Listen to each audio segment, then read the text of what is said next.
switch it on over, pause it up, and hello, Internet! This is SneakyDevil at Fanfiction Theater 9002, episode 65. Tonight we are joined by Atin, and only Atin, because Max is a bitch. Only Atin. Let's not make that a game, shall we? Just Atin, then? I suppose.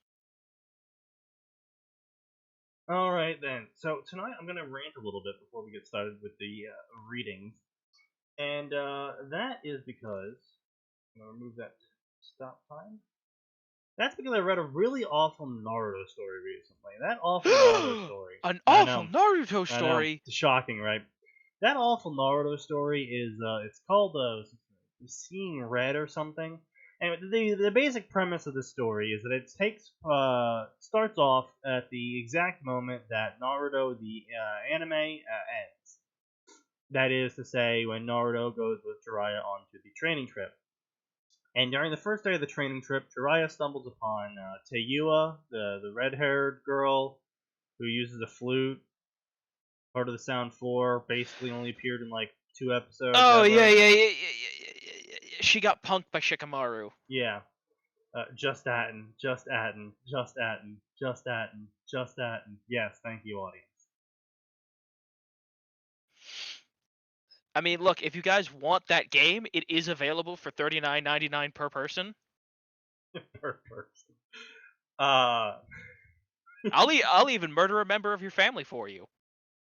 Anyway, This so is I was when they saying, realize so I'm this is joking. Seeing Red, and the premise is again that Naruto eventually, over the course of the training trip, hooks up with Teyua and does the whole Minato Kushina reenactment. And I call it a reenactment because basically throughout the first 10 chapters of this story that I read, the characters who orbited around Naruto and Teyua constantly said remarks such as, just like Minato and Kushina XYZ. And on top of that, this is a rewrite. I read the original story years ago. Oh, and I hated it. And I saw that this was a rewrite, so I was like, oh, wait, fine, I'll see what he's done. So I read it, and it was still awful. I had to stop at chapter 10 because of the sheer stupidity of the story in general. So the story decided to hit every single cliche possible for a Naruto fanfiction. There was a civilian council, there was a ninja council, there were the advisors had powers beyond just advisory roles. Let's see what else we had. Naruto was abused and chased by angry villagers, and the reason why he learned the female henge was because they chased him into the bathhouse constantly, and he henged into female women to hide in the female section of the baths. I mean, yes. As far as explanations go, it's like, okay, well, that's really dumb, but fine, whatever. I would say dumb, but fine. It's passable, right? And following up with cliches such as the strongest taijutsu in the Naruto world is actually an Uzumaki taijutsu called Elemental Fist. And basically, you do exercises that wouldn't be out of place in Ranma 1/2. And after you do those for a couple weeks, then you're basically the Avatar from Last Airbender. I see. Mm-hmm. And Jiraiya just happens to not only know this, but also how to teach it, and teaches Naruto this. And Jiraiya also happens to have a scroll containing every single jutsu and technique and every last bit of recorded culture in existence of the Uzumaki. And when Naruto touches the scroll, it downloads every last bit of information into Naruto's brain. So now he knows everything. Yes. I see. Yeah. And then this progresses. And they end up being Tsunade then sends them on a S-rank assassination mission because, quote, that's what Chunin do, end quote. And so they go on this mission, and they confront one of the seven swordsmen, who has the lightning swords, and they end up Oh yeah, the lightning source, the thing that was introduced for 2 episodes. yes, yep, in the filler, yep, Yeah, yeah, yeah, yep, yeah, yeah, yeah. the T race, yeah. The totes not a lightsaber, y'all. But anyway, so the Kiba blade. So yeah, Naruto beats up the guy who owns the Kiba blades and claims them, and then the blades test him and find him worthy. And by touching the blades, his Uzumaki blood reacts, and it gives him the knowledge of how to use the Thunder God Dragon Slaying Sword techniques, Uzumaki style. I see. And I was still at that point just like, of course, yep. I mean, this is in line with all the trash that you've previously written, so fine, whatever. And then the small child that is on the back of the Seven Swordsmen, that is his quote second set of eyes or whatever, is rescued by Naruto, and he successfully converts the child to his cause. And then the child, upon witnessing Naruto fight his old savior, I suppose, his eyes evolved into the Byakugan, and then they evolved into Tensaigan, which then they evolved into Tensai Rinashara Rinnegan Byakunagan. And it allows him to travel through time. To do what? Yes.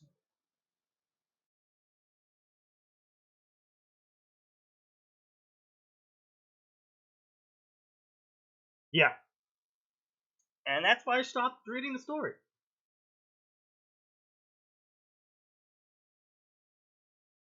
Is Fist of the North Star a title? Yes it is. But anyway, let us get on with the stories today. So we got some Star Wars and Worm, seeing some Rowan Worm, some Konosuba, do some Harry Potter, some Worm and My Hero Academia, some Fallout and Worm. What are you feeling? What are you feeling? I mean, I hate all of those things.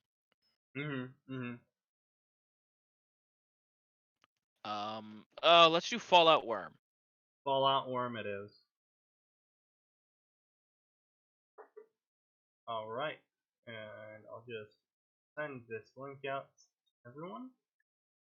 Of course, as always, do not contact any of the people displayed on this podcast, as that is considered by Twitch to be harassment. So don't do it. And we're not about that here, despite what some people may think. Despite some false accusations.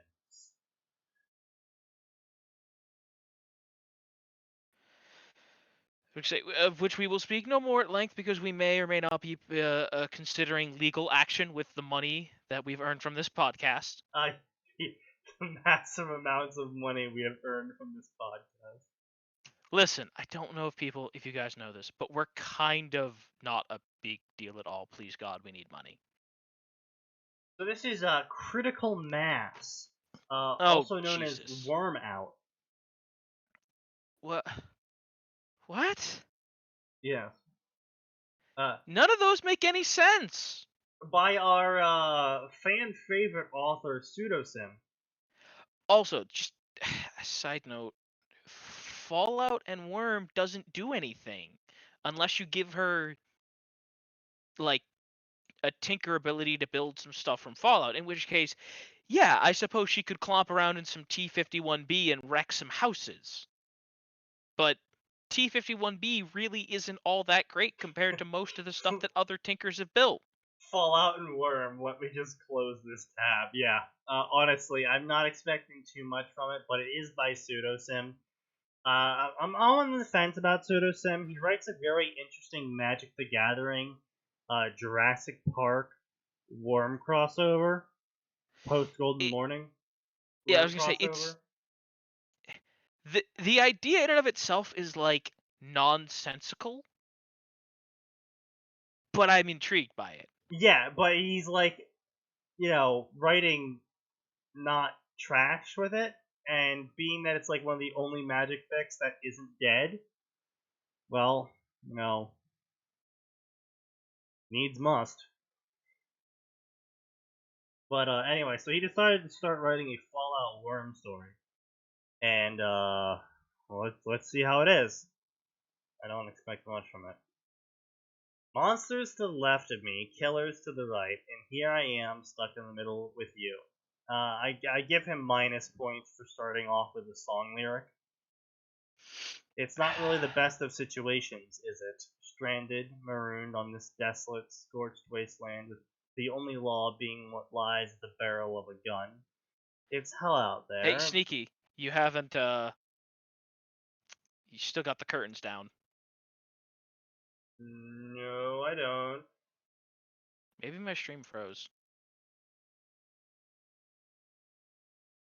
Yeah, your stream definitely froze. Yeah, okay. Don't you love it when Twitch just... I'm just sitting here like, Stream? no? Well, yeah, but like I'm sitting there and I'm like, curtain's still down. I'm like, all right, we'll give it a couple seconds, wait for it to see if I'm on some kind of delay. Nope. Twitch just yeeted your stream. It's hell out there, but maybe, working together, we can make something of it. For the rest of it, honestly, it is actually a decent summary for the rest of it. It's just starting off with the song lyric is a bit... Stupid. It's gimmicky, Cliche. It's a little bit Fallout-y, and it's... Anyway. So, of course, he starts off with a definition. Critical mass, a size, number, or amount large enough to produce a particular result. Dropping from the mover's arms with a splash, I ran to the roof's edge. Semicolon. Pseudosim Y. Thunder rolled and clapped at the clouds high overhead, while water surged and crashed in the streets below. The forecast had predicted there would be bad weather all down the eastern seaboard this week. Brockton had been hit pretty badly with flooding, and Boston had suffered no differently. Only there had been 2 storms to come to the city on the hill. On either side of me, blasters and tinkers, heroes and villains alike, lined up alongside as my powers leapt into my arms. Blurring black and green into a long tube, I slung my new weapon onto my shoulder as it vibrated almost in excitement like a living thing. From Militia's point of view? Resting the long tube on my shoulder, it's a plasma. I would say it's that, a plasma or long it's...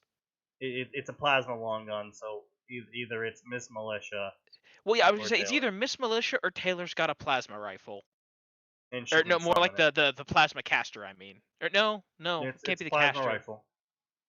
The caster is the minigun. No, but it can't be the rifle because she's putting it on her shoulder. Yes, she's resting the long tube on her shoulder. The plasma rifle is a rifle. If it's a rifle, she'd be resting a stock against her shoulder, not on her shoulder. No, she's resting a tube. She's not mounting it or firing it. She's idling. Yeah, I get that. You Sneaky. don't idle with the stock against your shoulder. You rest the barrel on your shoulder. Not for a fucking plasma rifle. That shit's hot. Not if you haven't fired it. Okay, if she's in the middle of a battle and she's presumably not. just been... If she's just been yeeted across the map... She hasn't been. She's coming out of a mover's hands. Yes, they are getting ready for Leviathan's beaching. The battle I think she'd have been started firing yet. by now, though. Like, it's a gun. Taylor. It's actually a plasma weapon. You have nigh infinite range with that thing. Actually, plasma weapons have the opposite of nigh infinite range. Right, sorry, I'm used to Fallout physics. I forgot that Well, in no. real life, Even in Fallout, they plasma. go relative to how far they would go in real life. They go a stupid long way in Fallout. That's fair enough, but still not far enough to, waste ammo shooting at a Leviathan. All right. Anyway, Recoilless rifles are just tubes that you rest on your shoulder. Yes, that is true. But, I would say, and technically speaking, a plasma rifle is a recoilless rifle. yes. In that there is no recoil from plasma. Despite the fact that there's recoil from lasers and plasma in the Fallout universe. I mean, there's a real simple mod for that. Yeah, I know.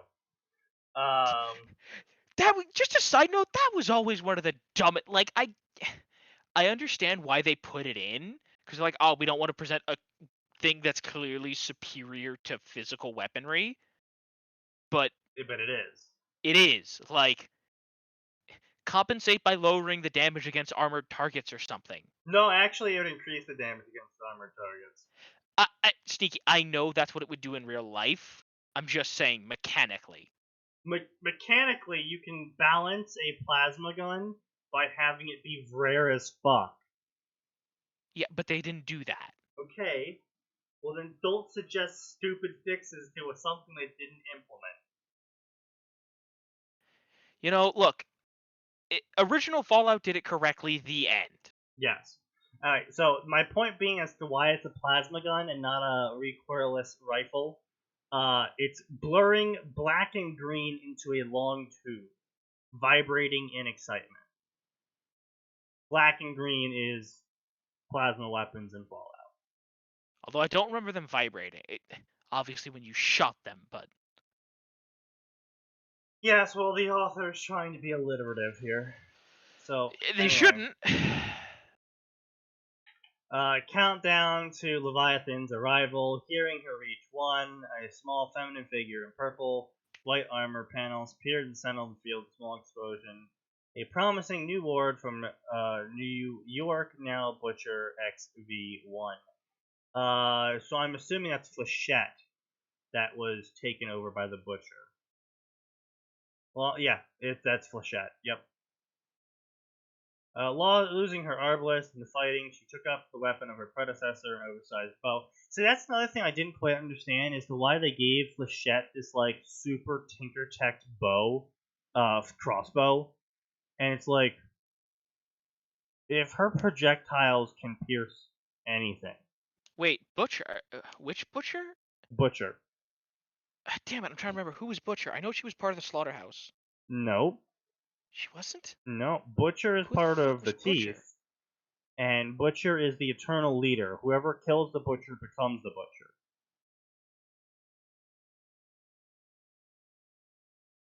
What? Fuck, I don't remember that at all. Yeah. Whoever kills the Butcher becomes the Butcher. Whoever is the reason why the Butcher died becomes the Butcher. And that is because the Butcher is not a shard that came from either Eden or Zion. It came from Abaddon, and was there specifically to basically harvest all of the shards for Abaddon's arrival. Ah, I see. But anyway, the Butcher shows up and she knocks an arrow. Blah blah blah. Shattered concrete and rebar exploded. Leviathan shows up. Blah blah blah. Whatever her original power had been, it was incredibly effective when she had been among the long-range group using it on the Butcher's shots. Effective enough that it earned the duo the undivided attention of the Endbringer. And unfortunate as it had come about, that knowledge had made options available that had not been possible before. Leviathan juked the instant Flechette, called it, and lose her arrow, dashing to left. It didn't work forever, and the Endbringer's back knee buckled and it slowed as the air exploded around Flechette as she teleported away. Blah blah blah The blah. Butcher can be a very dangerous enemy if you come with a low-level character. You have to work through the dungeon and go back to Tristram a couple of times to really get prepared. What's that? Is that our on the ground reporter Jorup in his car once more? Yeah. No, Once again, breaking laws to join you live on air. Freedom of speech. Laws are only broken if you get caught. Hello, police? Hello, police. There's a very average-looking white man driving in a car somewhere with a telephone in his hand. He's about 6 feet tall, brown hair. Yeah, good fucking luck. He's got brown eyes. I hear those are pretty uncommon. He's driving a Chevy truck. I don't think you're actually driving a Chevy truck, but to complete... I would be caught dead in a Chevy truck. I know, but to complete the generic white guy image. Well, you gotta make sure to mention that Jorp has brown eyes as well, because those are fairly uncommon, so the cops should be able to spot him right away. Yeah, really. So really, what I can do is talk about, let's read some Dark Crystal fanfiction. I want to read the one where instead of being raised by the Mystics, Jan instead is taken in by the Skeksis, and they abuse him because they're the Skeksis, and they turn him into their sordid little chamber boy where he has to clean their tail feathers every time they go to the bathroom. So I don't know what the hell you're talking about. I have no idea what you are babbling about. You guys have never seen the Dark Crystal? No. No. Fuck! It's available on Netflix right now. They just had the new series is out. It's a Jim Henson. Fuck you guys! Dark Crystal. Look, you can say the name as many times as you want. Nope. I'll say it 3 more times. Dark Crystal, Dark Crystal, Dark Crystal. We still haven't magically acquired knowledge of the show. No. Oh, okay. Go watch it. It's good. It's a good movie. I don't know. I feel like after your lurid description of what you believe good fan fiction of it should be, I'm a little bit wary of it now. I'm trying to be clean because the time I suggested a Full Metal Alchemist fic where the 2 Automill people jerk each other off, you said no. I wonder why. And the time I recommended that Harry Potter X Full Metal Alchemist slash fic, you said no. Yeah, couldn't fathom why I said that. Mm-hmm. So Truly baffling on a show where we try not to get ourselves banned from Twitch. You can abuse animals and not get banned from Twitch. They've got no quality control. No. You can only abuse animals if you have at least D-cup boobs and constantly show them. Okay, well, I'm on my way to the grocery store, so I'll pick up some fucking Hostess cakes. Give me a week, and I'll get my Boogie 1988 titties out. Oh, that's a mental image I didn't want. Oh, Speaking of, I just heard Boogie died. R.I.P. Boogie. Did he actually? This is like an actual thing. Yeah, like I hope not. Like I may have had disagreements with the man, but I certainly didn't wish death upon him. No, he is still alive. Although I know he's metaphorically bleeding subscribers. Yeah, he is massively bleeding subscribers. Yep. What did he do this time? I haven't followed. I'm not actually sure. But there's videos. All out I that know is cover he's losing subscribers faster than the Titanic took on water. Oh, spicy. Let's see. Here we go. The latest controversy from Boogie 2988. By the way, I do love that for how as nice and as non-confrontational as poor Boogie is. It's just a year-by-year list of things that poor man's been involved in. And like none of them involve proper dieting. Wow. Actually, not cool, man. That's actually some Biden slips he's had. He got a large donation during a live stream, and his response from the donation was, "That's a lot of money, I guess, for a person of color, is it not?" That's Boogie. That's some Biden tier commentary. Boogie lad. No! That's like who was the senator that tweeted out MILFport or whatever? No. Ted Cruz. Oh, right, I remember that. Soundboard. like a soundboard with a voice clip you guys could play whenever someone says something spicy? Like maybe like imagine if it was in Conan O'Brien's voice, and it said something like, "The Jews have greatly exaggerated the Holocaust." Oh Jesus! I was gonna say, Sneaky. We'll take the voice clip from the compendium. It's getting spicy. Oh god, yeah. But anyway, so the latest controversy is in August 2019, Boogie made his highly controversial statement claiming that the people that were detractors of his were worse than rapist Nazis. What? That Quote, seems quote, uncharacteristic for the guy. Quote, I think there are rapists and Nazis who are more redeemable than my detractors because at least they're doing something they believe in. Wow. I think that's the most fire I've heard come out of Boogie since he ate Taco Bell. Like, yeah, I believe in Rohypnol and taking bitches without their consent. I'm living my dream. And clip. Oh god. But yeah, so that's Boogie in a nutshell, I suppose. Jesus, I feel like after what 10, 15 years of trying to be nice on the internet, the man's just had it. Well, You know, you see people like Ninja and Dr. Disrespect getting massive follow, and Boogie's like, fuck it, I'll just be an asshole. No, see, the thing is, with Boogie, he's a massive cunt. That's what he is in the end. He's a massive cunt. And, I mean, literally, with his relationship situation, but also figuratively, because the man is hypocritical to the extreme. He is a self-made victim, and he bends the knee constantly and constantly apologizes to everyone for everything.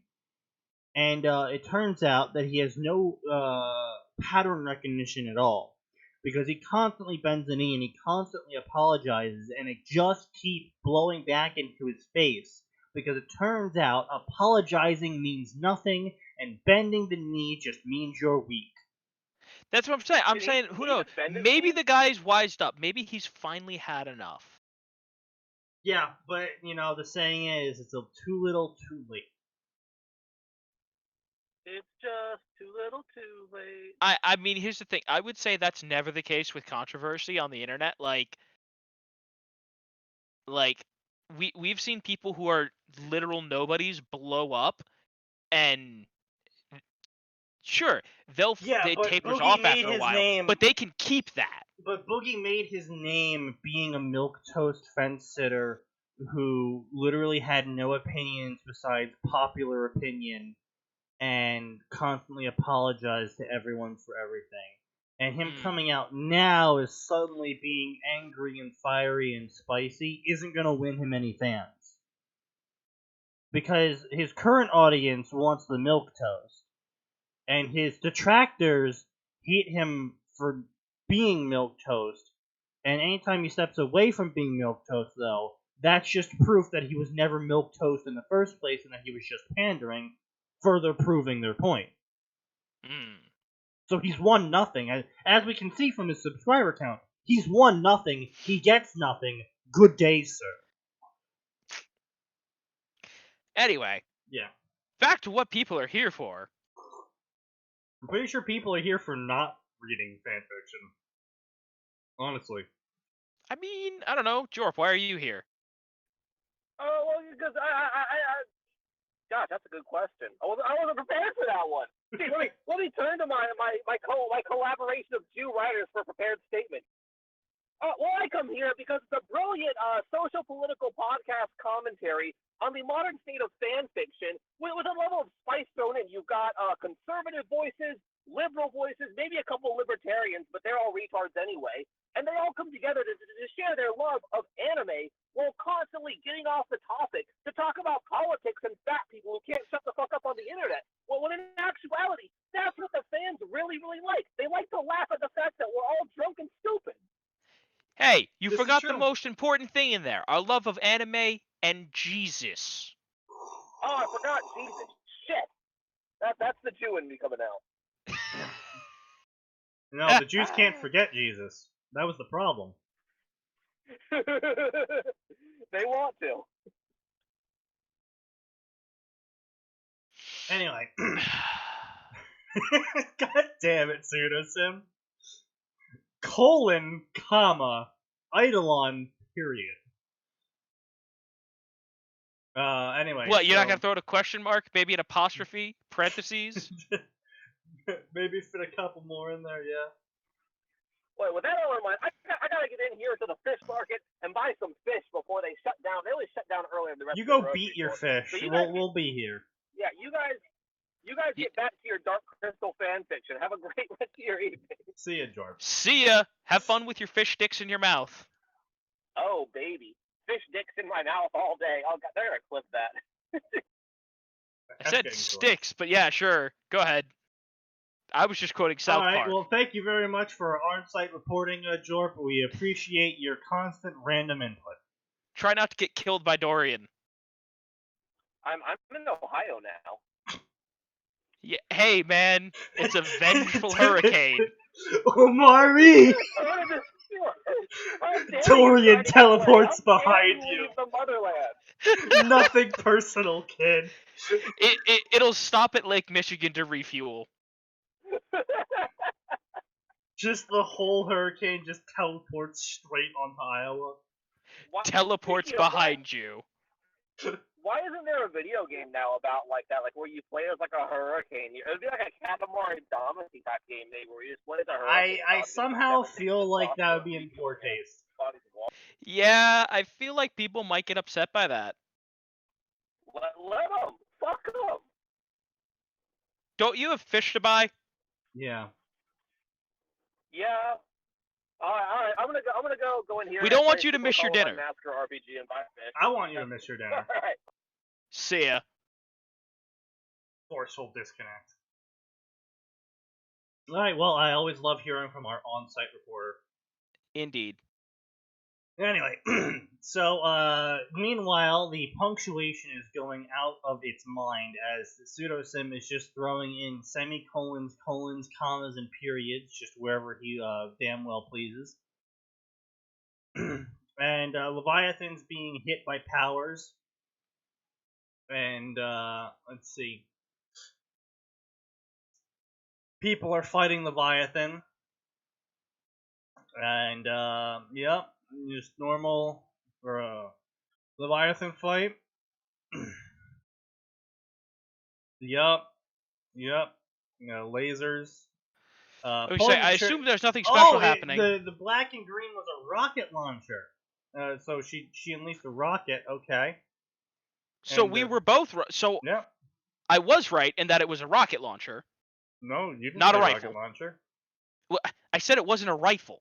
You said it was a plasma caster. You don't get to claim more No, I backed superiority off here. the plasma caster. I said it can't be a rifle. Have y'all seen Sam's in Smash? Never. Nope. Oh, I think I saw like that show up as a YouTube video, and I was like, this is stupid, and I don't care. Nice. It's like, because it's dumb and not happening, and even if it was, I sure as hell wouldn't pay money for it. Anyway, Leviathan fight. I'm shooting rockets at it. Heat rounds, one after another. Leviathan fight. The trap failed against Leviathan. Too fast, so much water. Explosions. Flechette appeared again, shooting arrows at Leviathan. Ground level shielders, everyone else was washed away by the water churning. Everyone starts panicking. Blah blah blah. Leviathan fight with, I guess, some original combat occurring. Leviathan fight.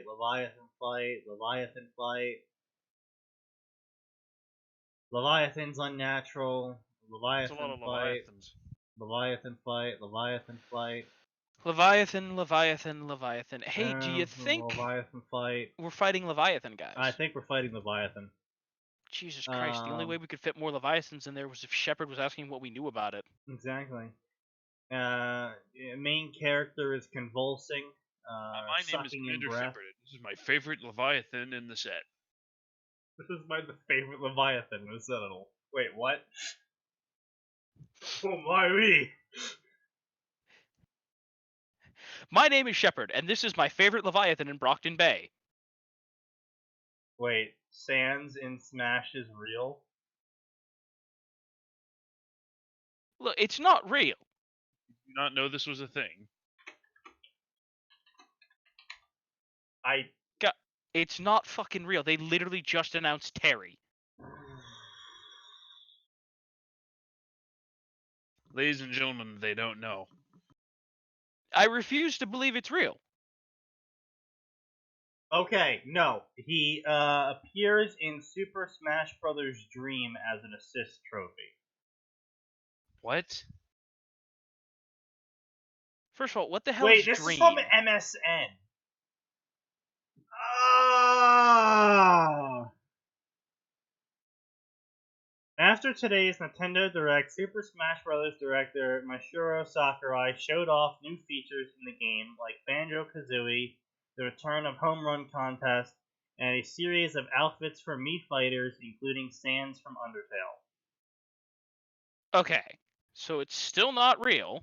He got his own fucking song and everything, my dudes.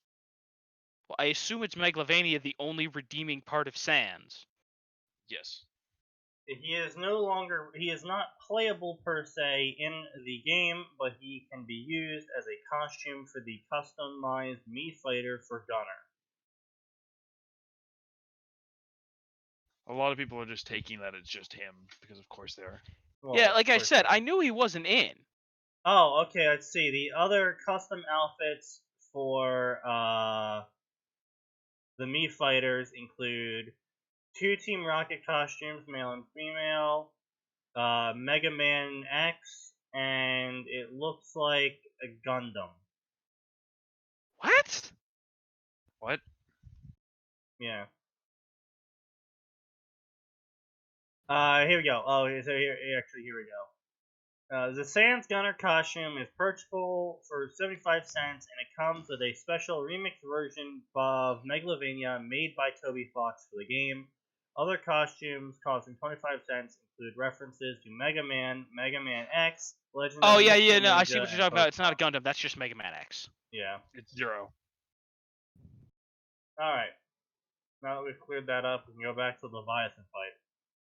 The song, Like by I the way, said, is a I knew fucking it wasn't real. kicker. It's as real as it's gonna get. Thank Sakurai God. says, please stop asking me for things. I'm gonna start killing people. The problem is he broke. He gave us Ridley. Now we know it'll work. Well, did you hear why Where's Sans got in? Waluigi? Did you No, actually hear why? Toby Fox went to the man's house and they played Smash Brothers together. He won, like, out of, like, 25 times they played, pressing random, he won the most. Oh my god. That's how he got If I win at Smash Bros. Random with you, you have to put Sans into your game. Can you even buy Underfail on the Switch? Yes. Yeah. Alright, I mean, I guess that kind of does explain it, but still. It's a really fucking good game. Just shows up everyone at in Japan Sakurai's likes it. house. I challenge Toby you to Fox- a Smash battle. Toby Fox is also doing the music for Game Freak's new game, which actually looks good.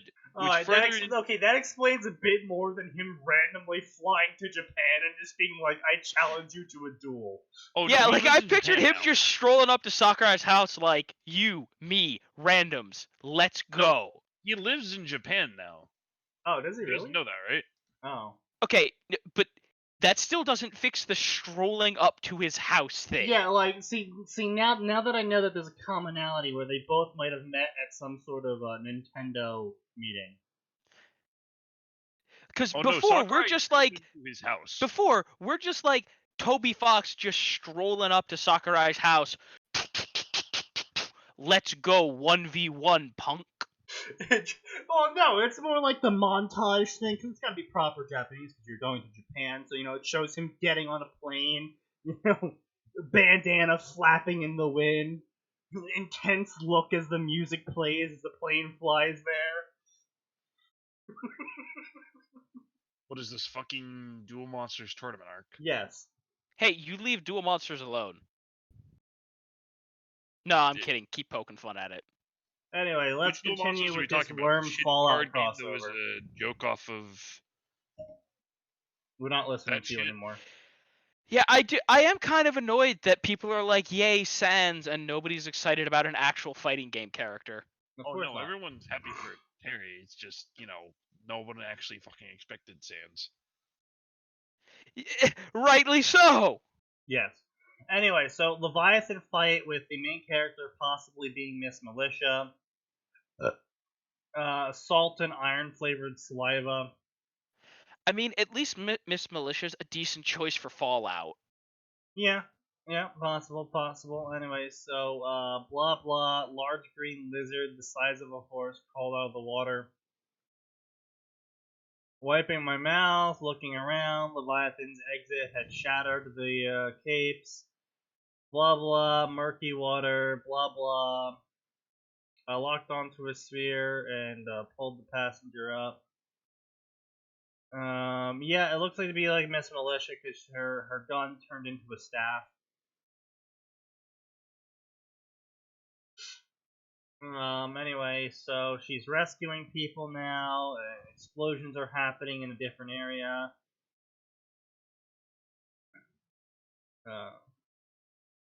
Blah blah blah. You Miss Militia? Yup, that's me. Blah blah blah. Komodo dragon, except it was bigger and fatter, and the guy was riding it. Blah blah. Name's Blasto. This here's Gumbo. He's friendly. It wobbled at me.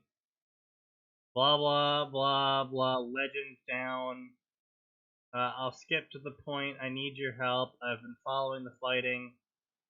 Blah blah blah. Some decent dialogue that I'm not overly interested in. It's still a Leviathan fight. Nothing unique here. Still a Leviathan fight. Still a Leviathan fight. Still a Leviathan fight. 42. And I'll be that's back. it. I'll be right back. Have to use the bathroom. I'm not gonna lie, Sneaky, you yeah. just saying that over and over is great ASMR. Thank you. So yeah, this entire first chapter was just the Leviathan fight going wrong. I'm not really sure where the fallout was supposed to kick in. It's a Miss Militia centric story. Not overly interested in it.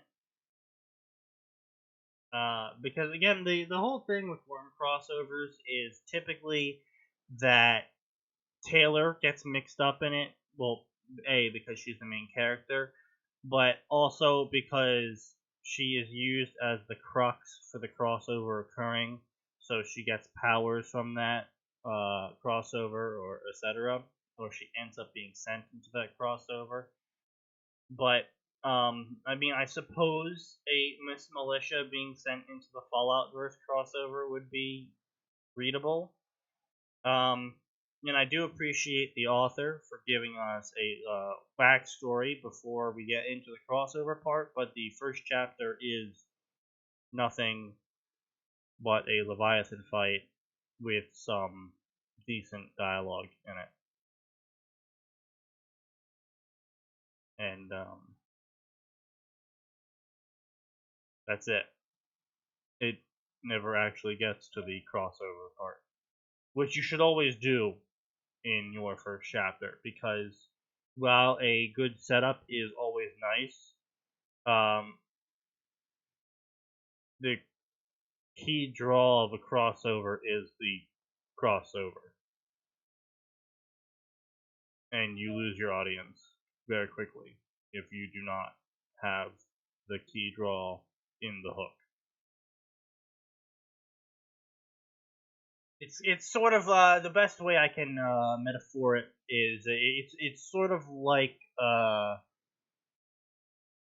throwing the hook into the water without bait on it, and then after you've caught the fish, you throw the bait. Like, yeah, you're not going to be getting too many fish, and the fish you do get are going to be retarded.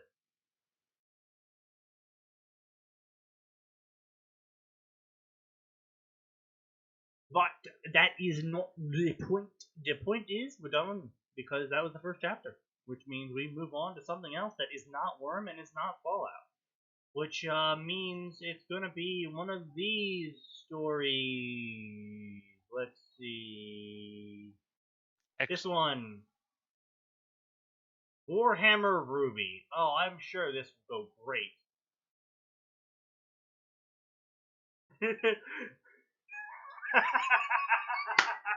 Ard. Alright, Ard. Well, you know what, Ard? I'll save this until after you go to sleep. Let's get some Harry Potter up in this shiz. That's I know that's what you care about. Arn is a small boy. He needs his sleep. Let's see. Harry Potter and Stay Wars, or Percy Jackson and the World of Magic, or The Child of the Storm, Harry Potter Avengers. It's almost 2 a.m. for him. Or just fanfic, The Dark Heir.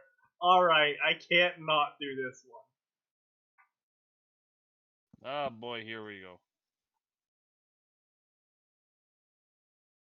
Of course it's in mobile mode because the person who gave me this fanfic is garbage.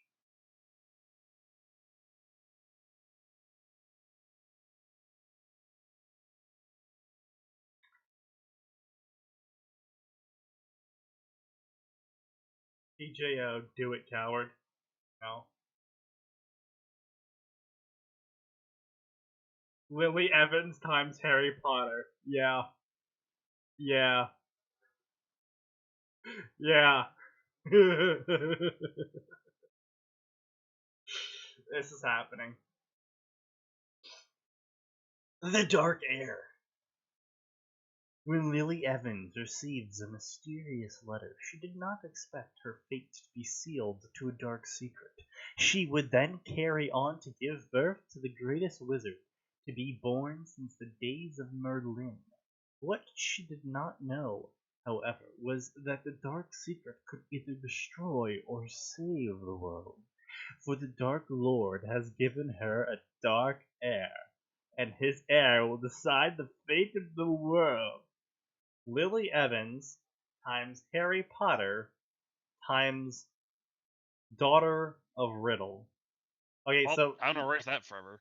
not only is it incest between mother and son, it's also incest between brother and sister.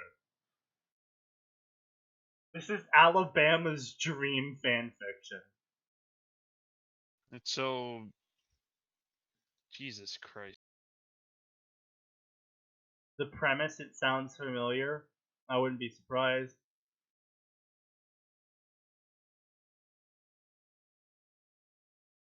This is rated M for sex, violence, and torture. If you can't handle that, then please do not read. I will not break the sex scenes off. The first couple of chapters will be Lily and Voldemort's relationship. Note that this chapter will have underage sex, so if that offends you, then don't read. Alright, so we're not actually going to read this story then, because if it has underage sex in it, it is not only illegal by fanfiction.net standard, it is also illegal by Twitch's standard. So not only is this story illegal, I mean, unfortunately, it's not illegal by U.S. law, but it is illegal by fanfiction.net standard. So I do actually encourage everyone to click the link to this story and report it for breaking the rules of the website it is hosted on. Report abuse. Let's see, not allowed, non-story, disregard, rating, above rating. Yeah, that sounds pretty good. Yeah. underage sex, possibly rape. Oh, Jesus, what have I come back to? Well, the Harry Potter Death. story we clicked on was a You're welcome back mother-son to hell. incest and Oh, a no. son-sister incest story in which Lily Potter is raped by Voldemort at age 15. And the author decides to explicitly describe it. Report it. There's a difference between us reporting a story and telling people to go harass them, which we are I did not explicitly say not doing. contact the author. I said go report the story. There is a significant difference between reporting someone who is breaking these site laws and contacting the author. It was a joke. There is no jokes here. Do your patriotic duty and report your neighbor.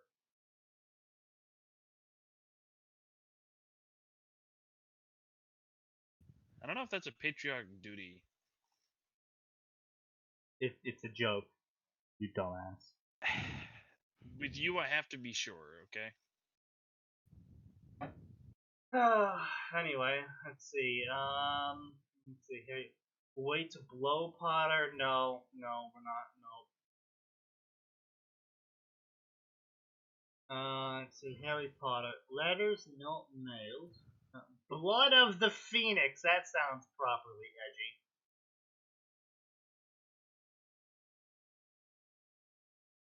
Okay. This is Blood of the Phoenix. Do I think you read this trash? Yes, I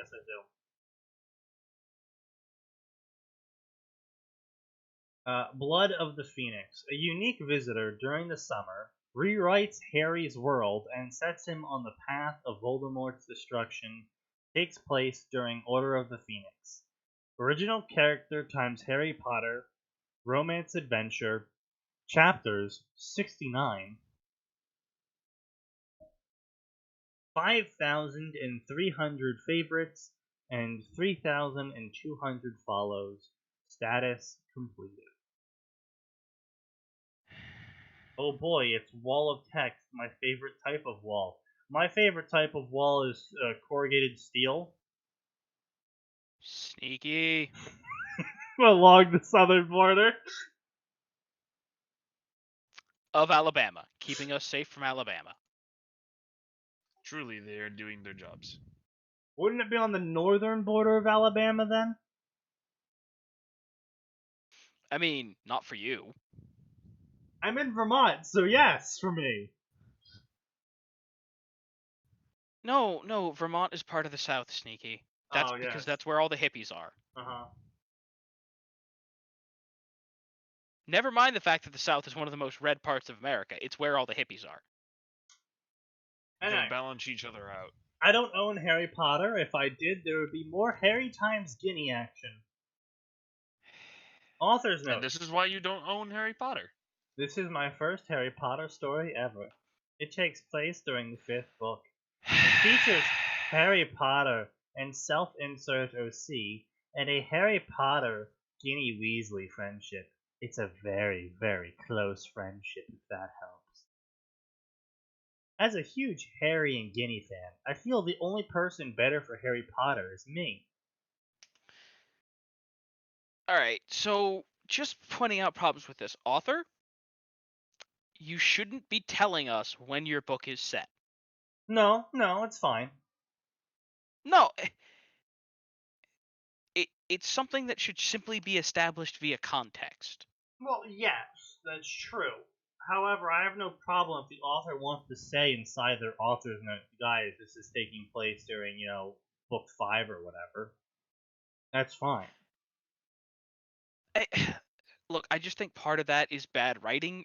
It's literally part of show don't tell. Yes, but however, I'm just saying you it's have a to bad keep habit. in mind that this is a series, a decently long series, in fact.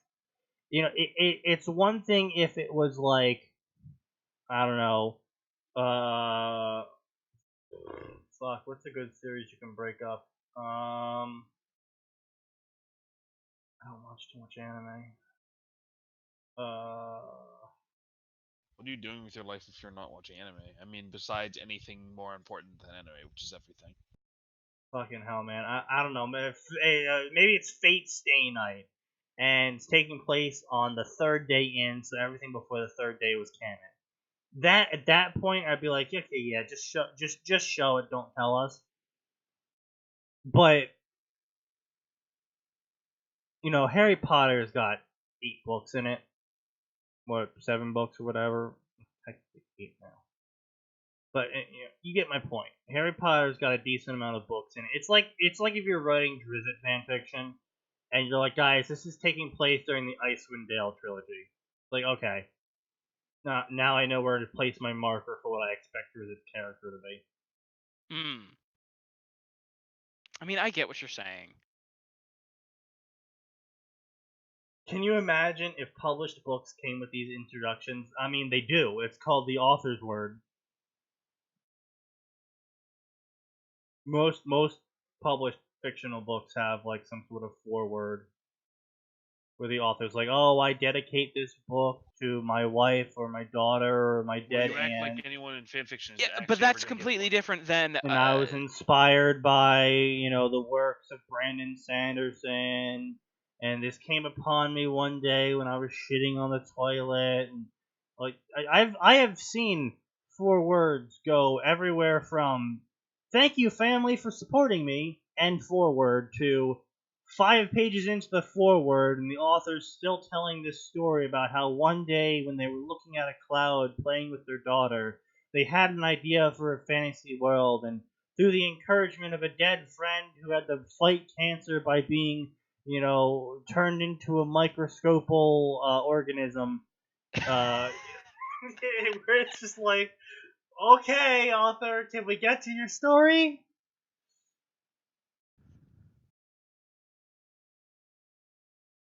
Yeah. I get it. No, I mean, Birdie, I look, Birdie, I have seen introductions like that. You make a joke about that, but I have seen books with that sort of introduction to them. I mean, I've seen an introduction where the author literally just goes, "I came up with this in the toilet." Yeah, and I mean, and look, as much as I give grief to fanfiction authors for some of their authors' notes, I have seen, and their stories in general, I have seen low quality stories. I have seen stories that if I knew what fanfiction was at the time of reading them, I would have thought they were just shitty fanfictions being published.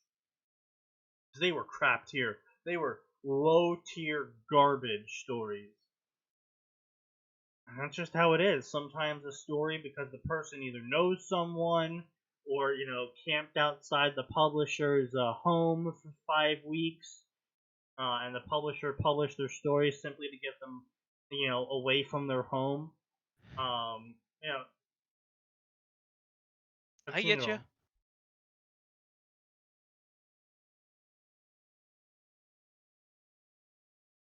When was the last time you saw a fanfic without an opening note?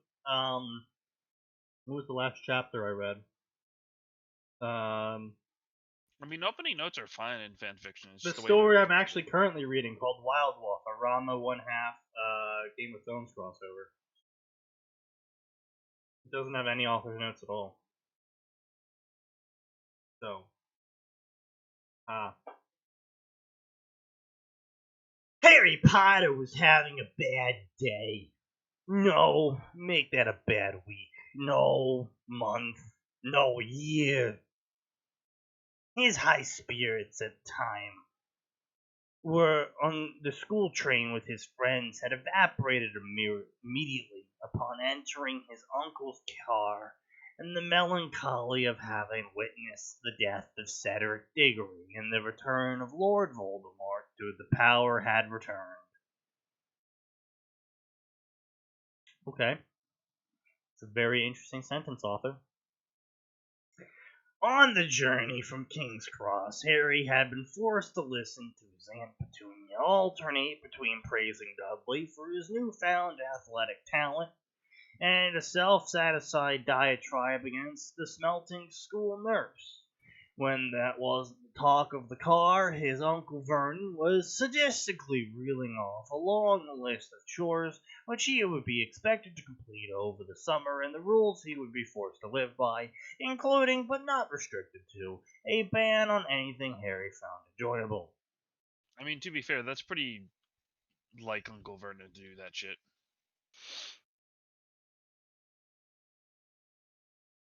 Uncle Vernon was a little petty in his chores, I guess. Is the right word for that?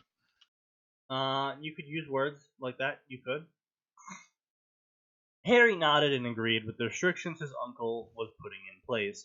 His foul mood had returned, and he couldn't see himself enjoying anything this summer. Cedric was dead, and Voldemort was back, and Harry was being forced to spend the summer with 3 people outside of Voldemort that he would prefer to see dead. Yes, this summer was definitely going to cap off a bad year and begin another that promised to be just as bad. Uncle Vernon had parked the car in the drive of number 4 Privet Drive, and immediately, just say, immediately went inside, leaving Harry to struggle with his trunk in Hedwig's empty cage. For her own safety, Harry had sent Hedwig ahead so she would not fall under scrutiny of the Dursleys.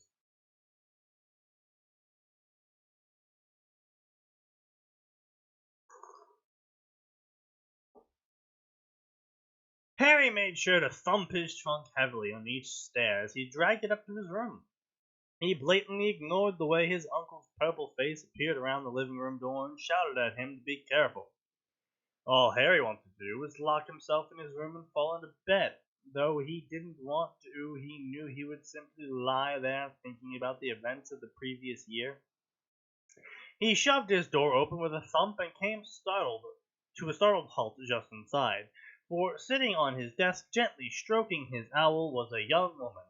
She had shoulder-length blonde hair that was pulled to the side and tied with a black ribbon over her right shoulder. Her eyes were a deep midnight blue, and her fingernails were painted black. She was wearing a long leather cord around her neck, with a charm dangling down into her cleavage, visibly peeking over the top of her white tank top that did nothing to hide the fact that she was wearing a deep red lacy bra. Her short denim skirt led nothing to be the imagination, as both of her heavily black-footed feet were propped up onto the arms of Harry's desk chair, giving him a clear view of her matching knickers and long tanned legs. Harry's breath caught in his throat and his cheeks flooded with heat. He tried to speak, but no words came out. The beautiful blonde then turned to him and smiled in such a way that Harry felt he would never stop blushing. Hello, Harry. End chapter. Right, so first off, do we want to read chapter 2 because this was just so nothing? I hate it. Yes, I do hate it as well. Harry Potter and the big-titted goth girlfriend. Yes. Boy, I gotta say, we're just blazing through the stories today. Yes. Well, that's mostly because all of them are trash. Yes, that too. Harry. Well, I was just say the problem is they're trash. They're a level of trash that we can't get angry at. Like, Birdie, this is that garbage. is the author. Yes, Birdie, that is the author. This is the self-insert who I can see Harry is 5th year. That is 5th year. See, 1st year he was 11. So 5th year would be 15. Yeah, it seems like a good place to just start hitting on the character author. Just start hitting on your friend's sister. What could possibly go wrong? That's not what's happening here. Well, I imagine it happened eventually because Ginny was mentioned. Nope. Because this is a author who, while she loves the idea of Harry times Ginny a lot, she can't let it happen because it's got to be Harry times her. Yes, she personally feels the only person better for Harry than Ginny is herself.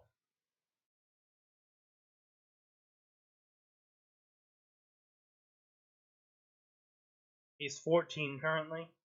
According to the author, even better.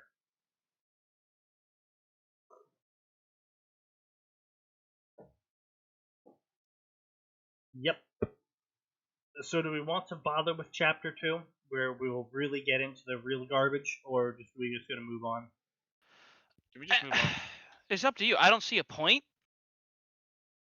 I We heard already yes, know it's please. bad. Rather this We already than know Ruby. it's painfully bad. Fair enough. All right. Aaron has paid me a significant sum of money over a period of time, so I suppose we'll look at Chapter 1. 2, you mean? Yeah, I mean, yeah, Chapter 2, which is Chapter 1. The author calls this Chapter 1. Never make your prologue a chapter. When you're posting fan fiction, never make prologue a single chapter. Make it the start of Chapter 1. Don't make it its own separate chapter. Again, the prologue is supposed to be the hook. There was literally nothing in the first chapter that was a hook at all. It was literally just a shittier retelling of canon that ended up at the very end, basically the equivalent. Would you say that if your story has canon in it, it's just better to skip it over unless something has changed? Like drastically? More or less, there's no point in retelling canon unless you're going to be changing something in it. Such as, say a fight is going, say it's, I don't know. I was actually helping Ora with this. Say it's Naruto, and it's the Chunin exams. But the Chunin exams aren't being changed because what's actually going on in your story is taking place with, say, Sarutobi instead of Naruto. And the real changes for Naruto happen after the Chunin exam. But currently, the Chunin exam is going as canon did. Instead of rewriting the Chunin exam, what you would do, you would be writing the Chunin exam from the perspective of Sarutobi. And by that, you'd be able to show both what is changing according to your AU, and also you would be able to skip through the Chunin exam, but still show the Chunin exam is occurring, and you'd be able to show the reactions of the characters that you'll be currently focusing on, allowing you to build them up and let the audience get used to their changes. So if you do have to have a canon fight occurring, or a canon event occur, try and do it from the perspective of not the canon people.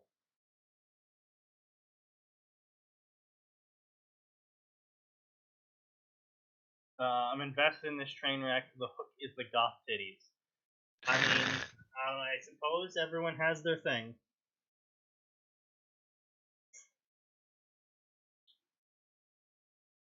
This chapter is far longer than the previous one. I'm looking at the scroll bar author, and it is in fact not. He was sitting in a chair in the kitchen drinking a butterbeer and staring absently at the knickers dangling from his fingers when he heard the distinctive crack of several people apparating. Really, he's just got panties in his hands. Okay, that's a little bit fast, What author. the fuck? Apparently, the author is very easy.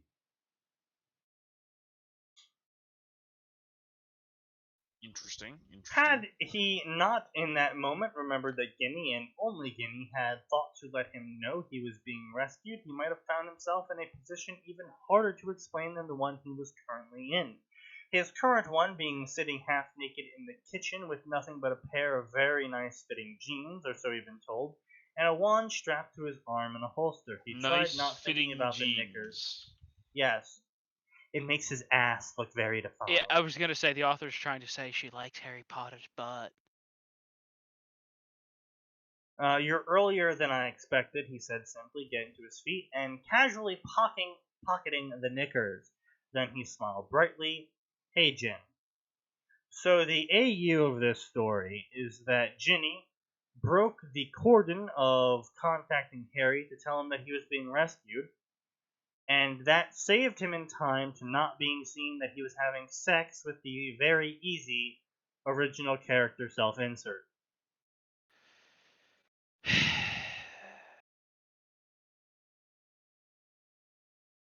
Do we have to read this again? I am being paid to. Arn, stop paying him. Arn, continue paying him. As long as it makes him suffer, I'm good. I'm not suffering at all. I'm in fact, No, I'm talking about nose. Oh, okay. I was gonna say I have at least a half a bottle of not suffering left. I should really get a drink. You know what? I'm gonna get a tall glass for this fucking drink. That's what I'm gonna do. Okay, you do that. Harry, unsure of what she had just popped in on, Ginny decided to hell with it and playing things safe and deduced that you hadn't lived until you had made one cheeky comment a day. Nice knickers, Harry. Oh, Gin, your characterization continues to be whatever the author fancies. Mm-hmm. Harry scratched the back of his head, ruffling his hair and allowing Ginny and the other members of his rescue party to get a nice, long look at him. This Harry was an entirely new Harry. Whatever he had been doing over the last month and a bit, the knickers were some clue to his activities, but Ginny wouldn't ask him about that until later. Had left him with a very nice body. So basically what the author is saying is that she and Harry Potter had sex until the point that Harry was fit. I mean, that is technically possible. Yes. In It's theory, dumb. depending on the level of stamina involved, it is a extremely calorie burning activity. So what you're saying is someone can get fit by Yes. doing that shit. I mean, it has to be an excessive amount. I mean, we do know that technically. Let's be clear here. There have been people who have tried to say just oh, such and such is physical activity for fucking years. Well, no, there's nose a different... hair. And nose hair. Sex is probably the most physical activity in existence. No, I'm not talking about sex. But you were. No, as in Sneaky. He was referring to the one-handed variant. Like people have been trying to say masturbation has been a good exercise for fucking years. Well, it is actually doctor recommended because it does actually prevent bacterial... Not as an exercise, however. No, not as an exercise. It does prevent bacterial infections, and it does prevent prostate cancer. The reason I remember is there was a fucking fit thread where someone was trying to say that masturbation was part of exercise. So how are they in fit? Because everyone in fit is actually really overweight and doesn't know what the fuck they're doing. Why the fuck do you think they're unfortunate? They all just give each other bad advice on how to get fit. Yes, exactly. That's how biz works anyway. What are you talking about? Biz is always right when it comes to investment. Reminder, never do anything that biz says.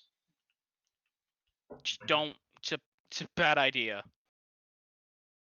This setup would have been much more appropriate if it was Cyrus Black and Lady Friend. Yeah, you would think so, right? And yeah, well, how to get a butterbeer in Dirt's attention. Yes, that is another thing. The author is kind of distracted with the idea of having sex with Harry Potter at the moment, so their coherency and consistency in terms of story, time, and place is a bit off. I would say it's more than a bit off. But yeah, anyway, so Harry is being implied to have fucked his way to getting 8 inches taller. That's boy, he must have had some wicked scoliosis. Yes. And yes, I know that's not how it works, but really that's the only place I could go with that. Yep. I mean, let's see. Why don't I help you pack? I'll help. Young witch volunteered, eagerly rushing after Harry and Ginny after tripping up the stairs. You must be Tonks. How'd you know that? I have my ways. Tonks was impressed and was about to make an attempt at getting more information about said ways when Harry flicked on the lights and Ginny's mouth fell open. This is some new brand of cuckoldy. Yes, never having seen or heard the description of Harry's room, Tonks saw nothing wrong with it. She looked around the clothes on the floor and the books scattered across the desk and the overcrowded bookshelves and frowned. What? What do you mean, what? Ginny gasped. Harry, what did you do? Harry looked around his room, taking the time to answer. True, it was bigger than it had been, the result of a nifty spell, worked by a very enticing author Fiat. And maybe his bed was a bit bigger and more new as well, and maybe he had a lot more magical books and potion ingredients, but he didn't really think Ginny's reaction was warranted. A friend of mine told me it was time I did something for myself. So you expanded your room? Bought new furniture too. The books are mostly from a raid for the Potter Vault, and the clothes I spent buying them. What? Yes. Words. The author does those. How do you plan on packing everything? Well, I picked up a trunk like Moody's in Diagon Alley. 7 apartments, 5 of which have been magically expanded. When we get home, we're gonna have a very long talk. About what? Yeah, who are you? Harry Potter and anime crossovers are always rife with god-awful shit. This is not Harry Potter and anime crossover. This is Harry Potter and the self-insert original character who fucked his brains. Maybe literally.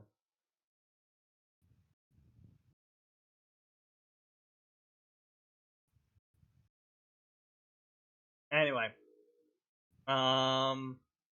Dumbledore watching you masturbate. Sky ceiling Dumbledore. I would say eagerly, by the way. Eagerly. If you're male, yes. No, you know what? Dumbledore would probably be the kind of sicko. Yeah. I can confirm that 14-year-olds have sex. Yeah. That wasn't what we were contesting. That was not a contestant.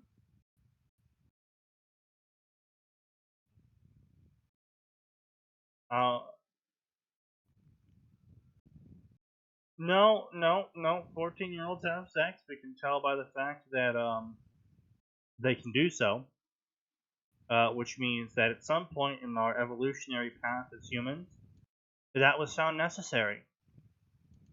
I would say probably the part where most of them died before making it to that age, Sneaky. I was gonna say most of them died at 20, but yeah, that works too. I mean, they have about the life expectancy of a guard conscript, so yeah. No, it was significantly worse than that. Because remember, No, most children didn't survive infancy. Yeah, it was like 70% casualties or something. No, dude, guards do not have a 70%. If guards had a 70% casualty rate, that would actually be unsustainable. Conscripts usually do. That's not a guard unit. That's a penal legion. Well, they're technically guard. No, they aren't. Yeah, they are. They're part of the Astra Militarum. So are the Chaos Cultists. Yeah, like the penal legions are.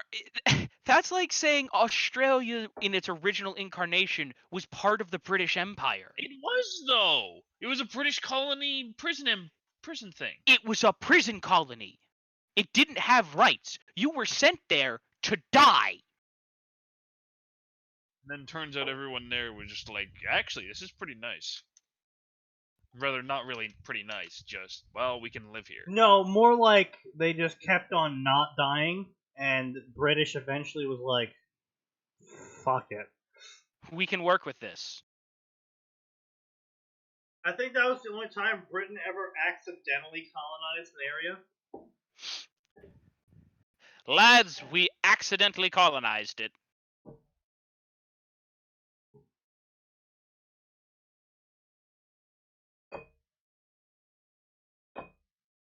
Alright, well, another syrup. Good thing I bought a second. Didn't know about that. The Emu War. Yes, the Emu War. We never said the criminals were good at fighting. Well, to be fair, they mostly call it off as a joke. They were just like, you know what? This is not worth it.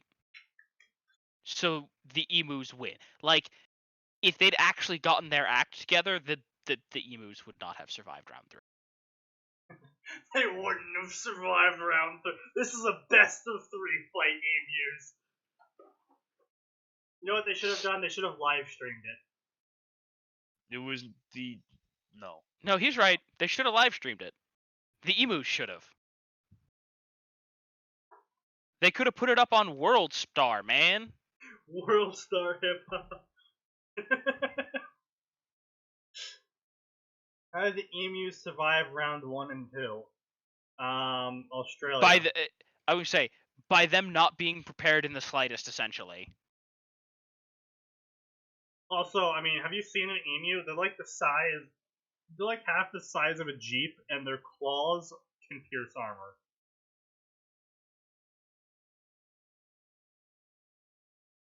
Stampeding emus is actually a deadly thing. Because Australia. Anyway, so, they want to fly, but I convinced them to let me come. I also convinced them that flying all the way was stupid when we can just port key there as well. Okay, I mean, that's actually a fairly good point. Why are they flying away when they can just use a port key? Shh. So, I mean, I do have to give the author points for that, I suppose. Anyway, so they used a port key. He handed a piece of paper, memorize it, Fidelis charm, nice. By now, Guinea had already become used to this new sexual god, Harry Potter. And What? everyone Oh, else is still lordy. trying to reconcile this. Blah, blah, blah. Harry was no longer depressed because having sex cures depression. I would not be surprised if that was an actual cure for depression. What? Having sex. Well, yes, because the body is programmed to release a rush of endorphins. Like, it wouldn't be an actual fix, but yes, it would in the short term counter the problem by releasing large quantities of dopamine, which is Honestly, generally it might even just be a detriment in the long run, given the way that the body works. What, depression or sex? Set. Can I say yes? Does that count? Go back to the drinking. human body. Anyway, so blah blah. Tonks trips over something, and that sets off the person in the portrait, and she's screaming, and Harry is looking around, and he's like laughing now. And then Harry said 3 words that silenced the portrait. Tom Malarvo Riddle. In the stunned silence that followed, Harry walked to the stand directly in front of the painting and stared at the woman right in the eye. You heard me, Harry told her. Your beloved Dark Lord is purest of the purebloods, is nothing but a half-blood, ashamed of his heritage, deluding the wizarding world into seeing him as something to fear. The woman in the painting appeared to swell up before screaming again, and Harry cut her off once more. Shut it, woman. Caught off guard by the power and magic and force inside his words, the painting did shut up. The hairy man and Remus moved forward to close the curtains around the portrait and then turned to Harry. The painting did shut up. Harry, I see you've met my mother. God, that was even worse chapter than the first one, and we didn't even have the author fucking it up. Thanks, I hate it. Alright, well, now that we've covered that, we can move on to the next one. Do we I have to? regret for asking for chapter 2 better than Ruby. Well, it's a good thing you're saying it's better than Ruby, because keep that in mind as we read Ruby now. Ruby Warhammer, specifically. Oh god, why? Not another one. God, why? What have we done to deserve this fate? Why are we here? Just to suffer. Every Why night. are we here but to suffer? John Arc Solitaire Edition. John Arc has been left blinded by those he calls friends. He has left Beacon to join the Harlequins and tread the path of damnation in his anger and pain. Aren't the Harlequins Eldar? Yes. Yes, the Harlequins are in fact Eldar. Okay, just making sure. Can John be saved before his soul is damned?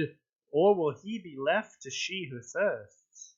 John Arc will become the Solitaire, and he will be feared rightfully. When a man knows no love, he has nothing to lose and everything to gain. Oh, we need. So lame. I say, damn it, Sneaky. We need Isley here for this. Oh, we do. Well, we do know that Isley is one of the spawns of she who wants. She, he, it. We don't actually know. Technically it's all of them. Shit who thirsts? The mistake who thirsts. I That's mean, accurate. honestly, just morph all the words she, he, it into one single word, shit, and just call anyone who calls themselves outside the pronouns of she, he, and it, shit.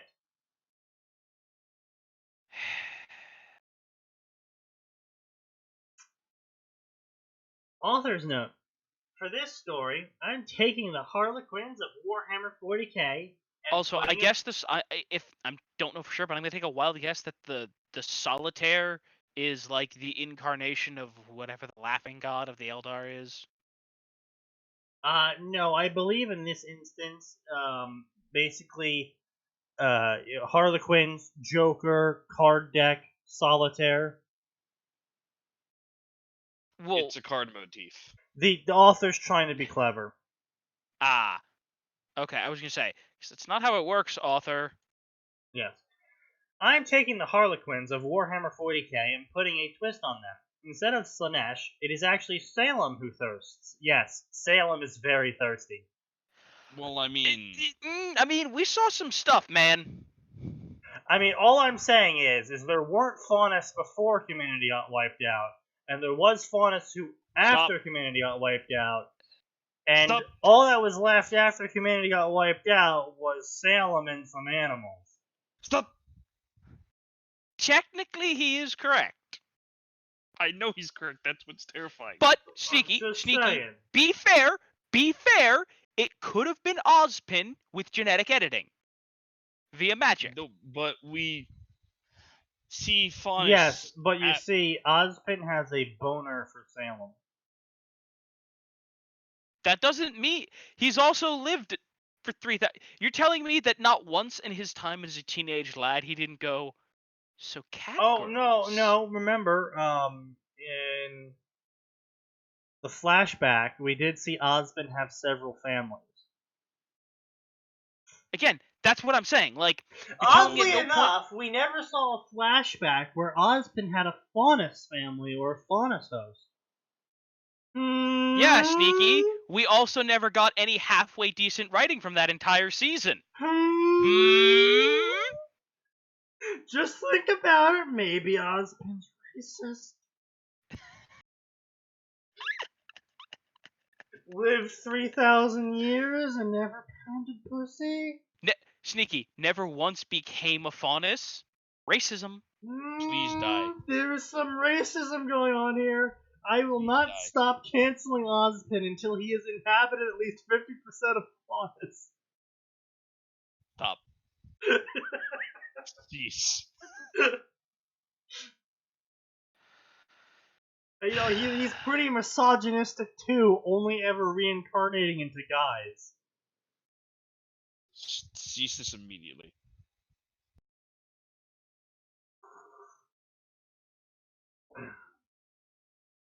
Anyway, so Salem is she who thirsts, who was created during the fall along with the Grimm. Harlequins are all human and Faunus instead of Eldar, and John is going to play the Solitaire. Okay, so what I'm getting from this is that 40k doesn't exist. It's just the idea of Harlequins and it's just taking 40k lore and replacing Ruby lore with it. Yes. Alright, so the Harlequin and Solitaire. I'm gonna guess the Solitaire is the leader then? Alright, so the Solitaire. Yeah. Solitaires are the strangest and most dangerous of all of the Harlequins. They are Doom incarnate, for they play the part of she who thirsts in the Dance Without End, and once their path is chosen, they cannot stay their hand. Wait, what? What? Oh, right, I forgot there's a whole bunch of play nonsense with the Harlequins. Yes. Oh yeah, they do that dumb shit. The Solitaires, as their name implies, are solitary individuals who roam the webway,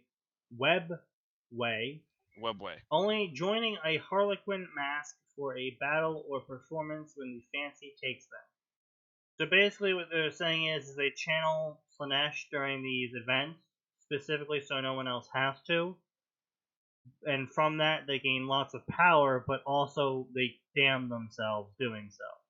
Because they are still working for Slaanesh. I mean, that sounds about right to me. Well, no, they're not technically working for Slaanesh, specifically because they do fight chaos. I mean, there is the Legion of the Damned, which What, is you take on chaos powers to fight chaos? Yeah, that's literally what they do. Yeah, I know. Yeah, and how many times has the Inquisition almost murdered them? Yes. And there's also the Alpha Legion. We don't talk about the Alpha Legion. Alpha Legion is basically insane. Like, yes, they say, like, we we set want up to a destroy plot chaos. against ourselves, and then we set up a plot against that plot, and now we're triggering a trap against our own trap to trigger the traps against ourselves. That face when I am Alpharius. We have betrayed the Emperor for the Emperor to fight against the Emperor against Chaos against the Emperor, but for Chaos against the Emperor for the Emperor. Silent skeletal screaming. No, it's confused skeletal screaming, let's be clear here. Rogol. I do Yes. love their Yes, Father, lexicon entry. Please build a wall around these Alpha Legion. Of course, Father. Bring me my tools and 20 million laborers. I do love that The their wall should be lexicon built in 3 entry days. mentions that there has been cases almost in every single Alpha Legion scheme where Alpha Legion has fought against itself because they forgot who they were supposed to be fighting against. Yes! I mean, they literally... I like to imagine that they just have like an entry, like, we fought ourselves again today for the 3rd time this month. I killed my brother! Alpha Legion, He was working for the Emperor! We all are working for the Emperor! I thought we were working for Chaos! Silence, heretic! Just... Guys, why are we shooting our own men again? They're working for Chaos, for the Emperor! We're working for Chaos! But I thought we were working for the Emperor! Here's my question. How has the Alpha Legion survived? Because they keep recruiting people. Because Matt Ward. I don't fucking know, dude. Because the thing with Alpha Legion is that all of their schemes are actually really successful, except for the part where they keep destroying them. I would say, even Zeech takes a second to look at them and just be like, God, what are you people guys? smoking? But no, like, they're really good at recruiting people. Zeech looks at them with confusion. Who keeps Just like, hiring what the people as fuck am I incompetent as the looking Alpha? at? No one hires the Alpha Legion. So what happens is basically there's a planet, and the Alpha Legion is interested in this planet. And half of them go forward to make a plot to pretend to be agents for the Emperor, but secretly be part of Chaos. And the other half go forward pretending to be part of Chaos, but secretly for the Emperor. But they keep forgetting who are they pretending to be for and against. So by the time their plot ends, they've shot themselves. And also have recruited like twice their number again. They lose a lot of people, is what we're trying to say. But their plots are always successful because one of them always wins. We always win in the end, even though we're not really sure how we won. Our plots are always successful. Is that because you do both sides of the fight? Fuck you. Shh. The heretics will hear you. I am a heretic. Oh, carry on. Wait. Honestly, if you really want to... I don't normally suggest this, but if you want to actually learn about the Alpha Legion, you should actually just read the 1D4chan wiki because it makes more sense than really the does. actual lore. Yeah. That's sad. Not really. I would just say, there are only a couple people for whom that works. It's like Yarick, Kane, and the Alpha Legion. That's about it. Yeah. Anyway, Even for speaking Kane, of it's a little lore, shaky. so they channel, because they channel Slaanesh during their plays, their souls are forfeit to the Chaos God. A Swallowtail's role is afforded to the utmost fear and respect by the other Harlequins, for only the bravest, strongest, and most incorruptible of their race could ever play the part as the greatest nemesis and remain sane during the process. Like all Harlequins, the Solitaire wears a hollow suit during performances, blah blah blah. Solitaire is outside of a Harlequin mask event. Shit gets weird. That's all. Blah You really blah need to blah. know. They roam alone and they're super strong. They're the strongest ever. A Harlequin represents the monstrous pride that led the competing heroes on their dangerous quest, an aspect of Slaanesh herself.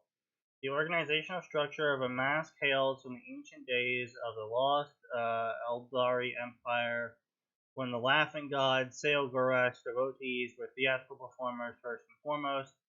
Since the fall, a place has been traditionally reserved in the mask structure should a solitaire lend their considerabilities to a cause.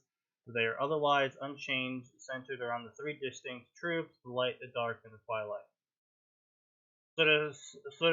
Should a solitaire ever disdain to join a battle, they can slaughter entire regiments through impossible displays of martial prowess. They are incredible warriors at a higher standard than any other known warrior ever, and their acrobatics are so amazing they can't be hit by blaster, by bolt, or by blade.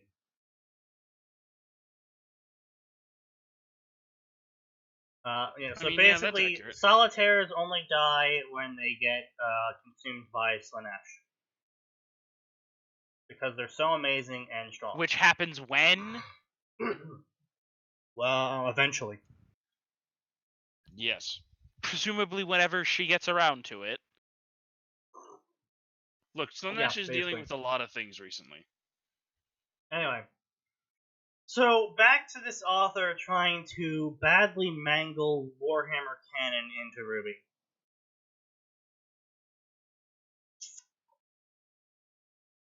In the world of Remnant, there are many people of many factions. Wow, so deep. These factions have gone against one another since their founding. But even as these factions wage war against each other ruthlessly, when a blizzard of lights appear on the battlefield, both sides know there will be a grisly end far worse than they could do to each other. They come in dazzling blurs of lights and color, impossible to follow as they bounce gracefully around the war zone with near inhuman speed and flexibility, slaying the fighting forces indiscriminately, for none are safe when they come. The warring forces only see a fractal storm of light before their life is ripped from them brutally. The face of these fierce warriors are unknown as they are hidden behind masks, oftentimes designed to be smiling or crying. Years have passed, and the various factions of Remnant have developed into full kingdoms, and have ceased war almost entirely. Now the Harlequins come every year to perform for the people of Remnant, organized in groups known as masks, shown dazzling displays of beauty, telling the tale of the great fall and the creation of Grimm and She Who Thirsts. This wonderful performance is known as the Dance Without End. They are the Harlequins, and they are the beauty of art and war combined, waging beautiful war wherever their great god, Sael'Gorash the Laughing God, watches gleefully. So they're really badly mangling it. Got it. You know, I'm just gonna go read something decent. Like, I'm just gonna go read the Elgarsman Party. Can we read that on the stream? Show some good fan fiction. We could. I was gonna say, obviously we can't read the first chapter since the first chapter is about character creation, but actually, no, you know what? Fuck it. I support that method of character creation for things outside RPGs too. I support that method of character creation for a lot of things. It's like Shiny and Chrome Boy from XCOM, Sneaky. Exactly. Fuck oh, it. Wow, you lived. I guess you get a name then. Stupidest thing ever. Witness him. He is shiny and chrome. He also shouldn't be alive. Among the Harlequins are terrifying beings known as solitaires. These men and women are the most strangest and most dangerous of the Harlequins. They are the Doom Didn't we just incarnate. read this? Yes, except the author is busy mangling it to fit Remnant lore. The Solitaire plays the great role of sheer thirst and blah blah blah. The Solitaire roams Remnant alone, joining masks for a performance or a battle when the fancy takes them. The simple act of speaking to one of these damned souls outside of the dance without end is tantamount for death. For the Solitaire treads the path Okay, of so they're just damnation, and recycling soul the is brought wiki. to blah blah blah, basically copy and pasting the wiki and replacing any mentions outside of Remnant with Remnant. Wait, why are we talking about buying Birdie? What? the Birdie can be bought for the low payments of $40. I think that's a Snap! good I'll buy. buy Birdie. I Yeah. could use an artist in my basement. Yeah, exactly. I know, right? You have the space to put them. Well, I would say an artist and a skilled cosplayer. I'll pay $40 for that. Mm-hmm. Well, looks like Birdie, you've just been sold. Sold for $40. How about a fucking commission for $20 is a fucking joke. From Birdie?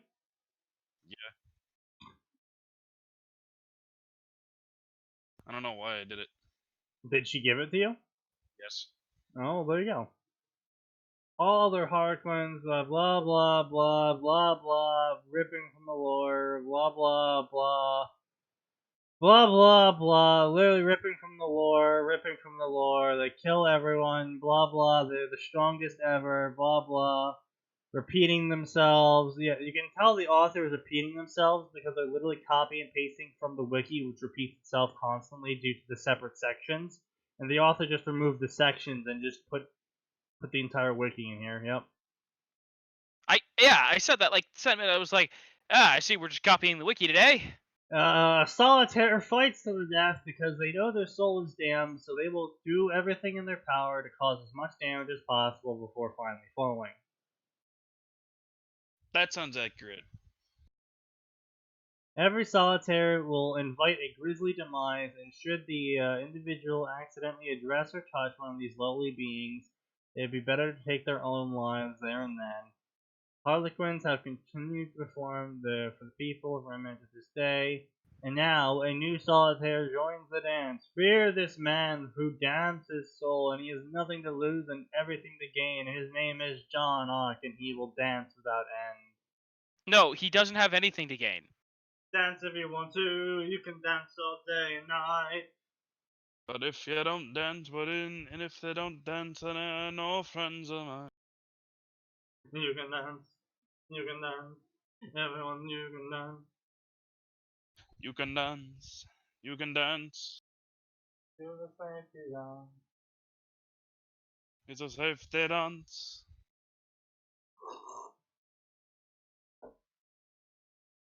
Remember to do the safety dance on the Alchemist's course, because it's fucking dead. Shipping is a bitch. I mean, I guess it would be like a $120 ticket, I suppose, if you want to plan in advance.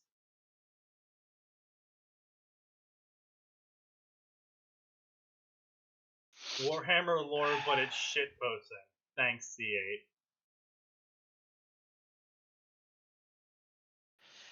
Aye, knock it off in the damn chat. Take it somewhere that isn't. Whatever, I don't give a shit anymore. They weren't on gaming, then they went back to gaming. I don't care anymore. Just take it somewhere else. What about gaming? Nobody fucking Take it to the knows. DMs. Two people are having an argument. Who? Tension and Tension Digger. and Arn are arguing about Smash Brothers. Where? The gaming. I just told you. Oh, Well, no, it went from chat. gaming to personal attacks. That's why I said move it. Of course. That's because Tension's a contrarian piece of shit. But, you know.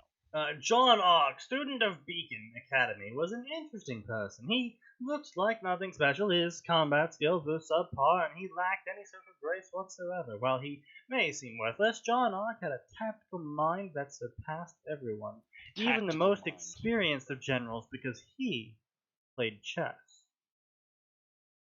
Oh, Tell me that's an snap. actual line. That's like when they go, Caiaphas Cain is amazing because he has, he plays Regicide. Okay, now, to be fair, the only time this actually works is when you're like, Creed is amazing. Why is he amazing?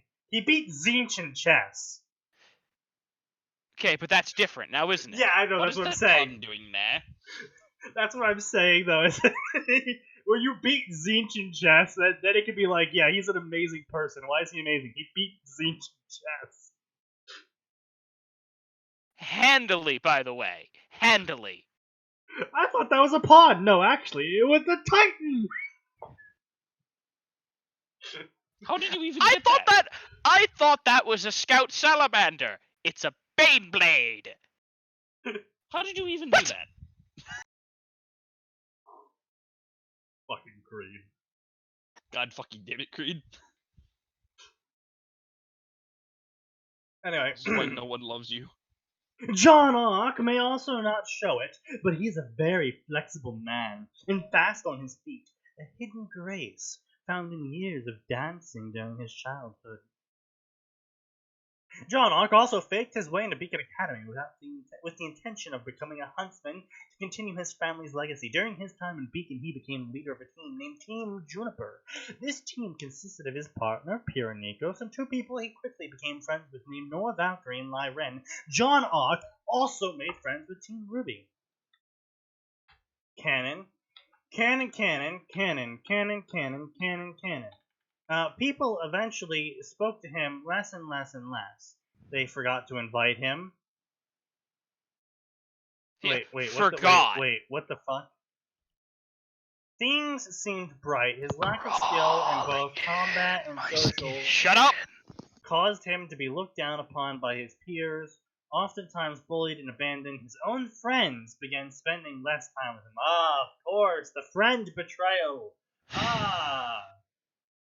Though to be fair, John is a character that actually deserves it for lying to everybody and putting himself into a combat academy where they can all die. Yes, but I mean, not only that, you also have the instances of as to where he's just an actually absolute shit friend, and that he's selfish beyond measure. He's bullish, prideful, refuses to talk to them outside of mandatory. Like, we will never see John actually talking to his team in like the first 3 seasons unless he had to.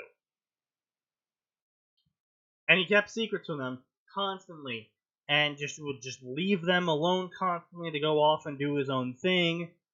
And it's just like, I'm shocked that the author was even having John call them friends, because he effectively was associates at worst. At best. Yeah, I was gonna say.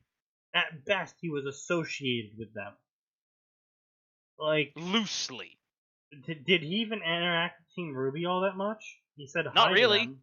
No, not at all. No, he said hi to them. Yeah. So, it's just like, oh, wow, they spent less time with him, and they stopped inviting him to their gatherings and whatnot. It's like, well, yeah, that's probably because John's a fucking social reject. I'm like, don't get me wrong, I'm a social reject myself, but I at least knew that I'm supposed to talk to the people I consider my friends. Now, again, because I'm a social reject, I didn't quite know when to stop, but at least I spent time interacting with the people I wanted to interact with. Yeah.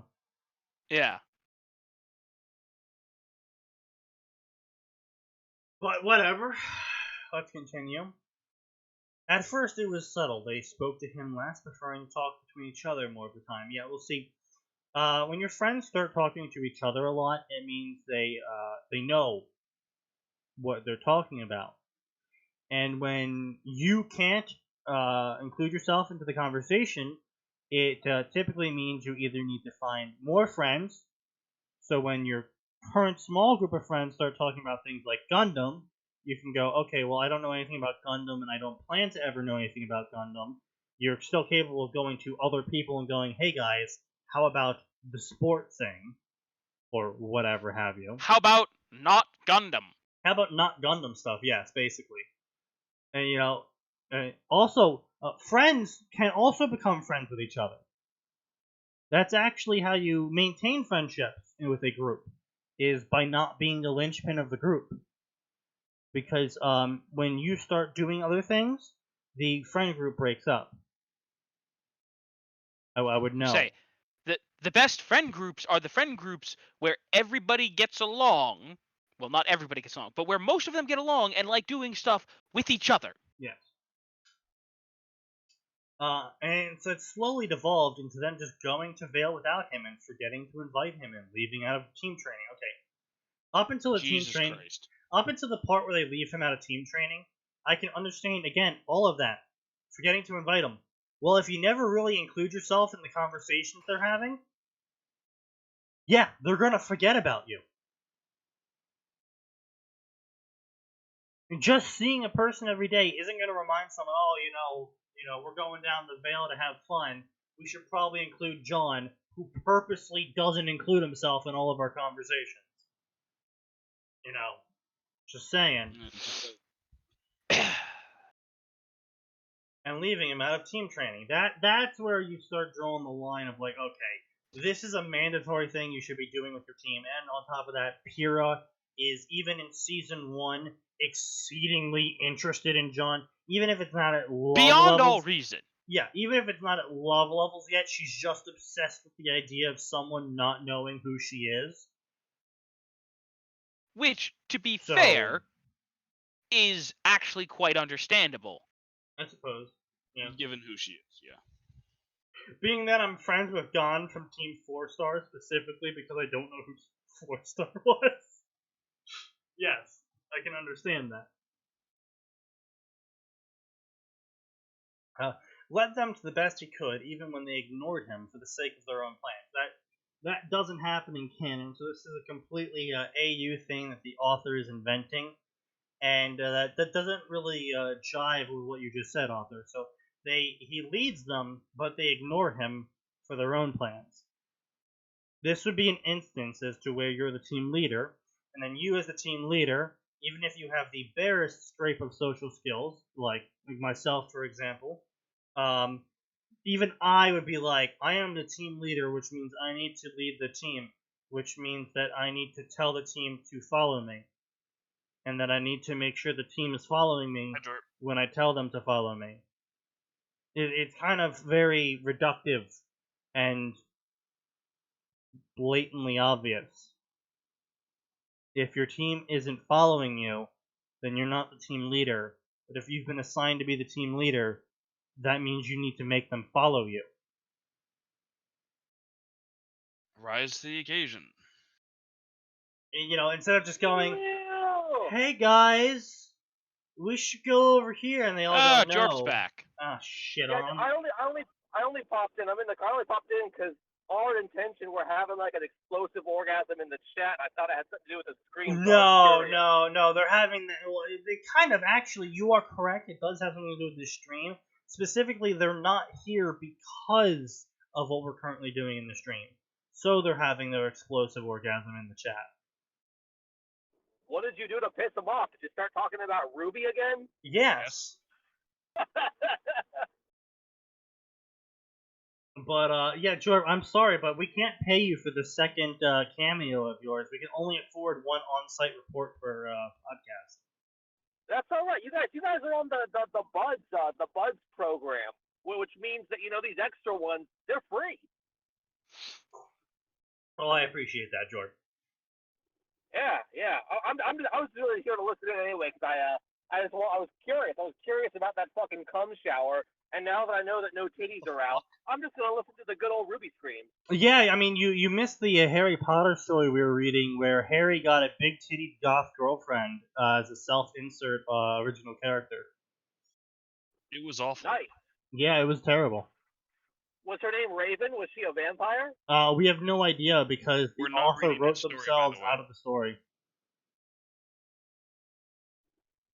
My Immortal was classic. We're not reading that. No. That doesn't exist. Nope. I've read that enough times to know that it's garbage. Anyway, so he stayed by them when they revealed all their dark secrets. When Blake revealed her past with the White Fang, John put it behind them. When Yang told them how she got Ruby killed nearly, John told them she did what she thought was best. When Ren and Nora revealed that they were orphans, John told them they had a family here. How is being an orphan a dark secret? John, I'm starting to get the opinion that there's a reason as to why your friend group left you.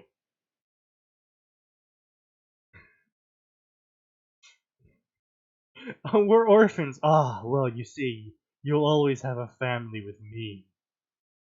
We don't like you. You never talk to us. Maybe they're Chinese. If you're born as a girl in China, they'll throw you into a gutter and try again. That's a dark secret. Well, that's more China being fucking. That's more Come on China's now. problem. That's India's problem too. He stayed by them. Everything changed though when the Fire Nation attacked. Oh, sorry, no, wrong story. Everything changed when Cardin Winchester revealed his greatest secret: that Jean Arc was a fraud. Guys, we'll make Ruby better by blatantly ripping off Avatar and making Cardin Winchester Zuko. Oh wow! Follow his storyline exactly. Actually, that does immediately make Ruby better. I mean, Yes, I know. Zuko, it means that there's an actually well-written villain. What kind of fucking name is Cardin Winchester? It's the name of your high school bully. Yeah, what kind of name is Winchester? Only a pussy would have a name like that. Yeah. Wait, am I missing context here? Yeah. Yes, you are. It's an inside joke.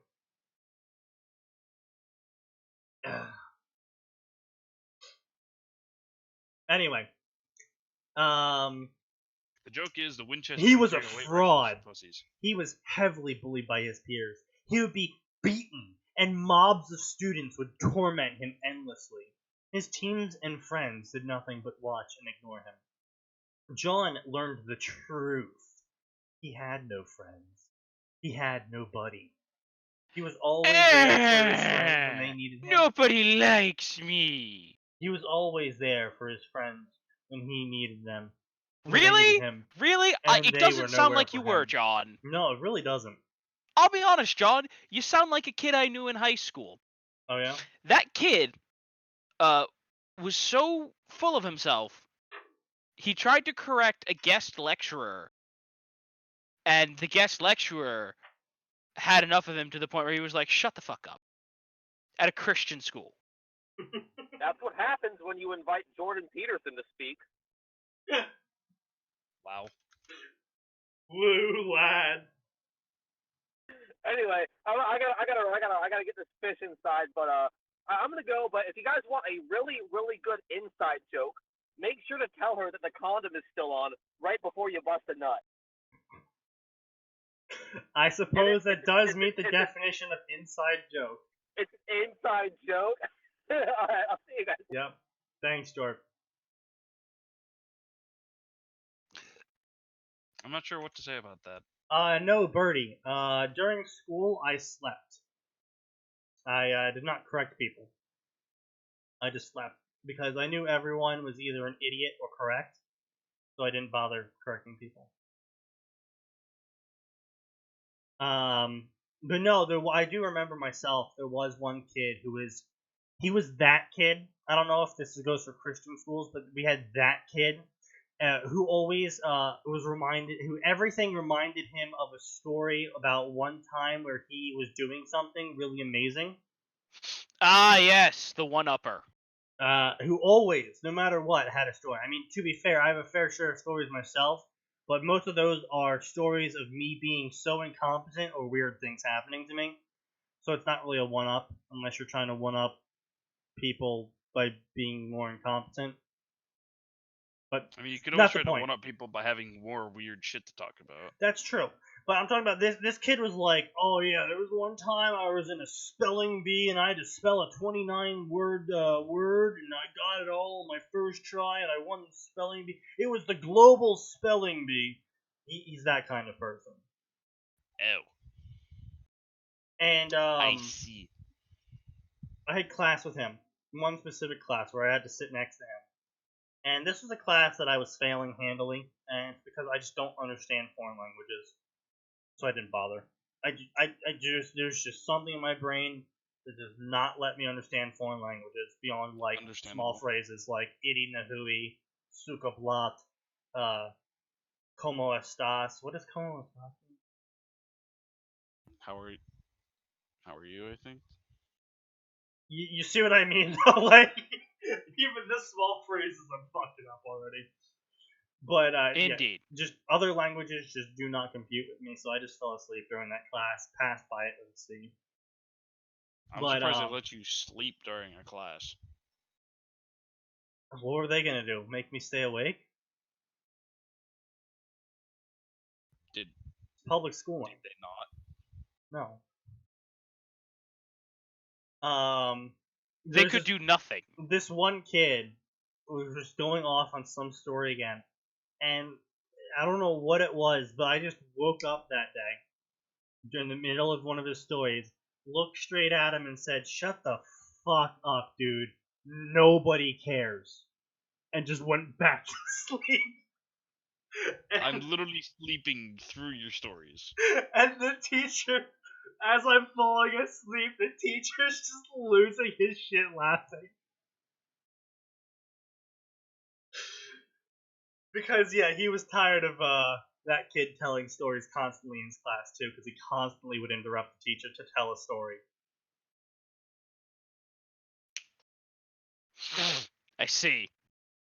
Accurate. Everyone knew that one kid that constantly said the word fuck. Yes, we all knew that one kid as well. I mean, for Sneaky, he was that one kid. Oh, actually, I never cursed during high school. I find that very hard to believe. No, I really didn't. I didn't start cursing until college. Didn't start drinking until college either. Actually, no. Didn't drink in college either.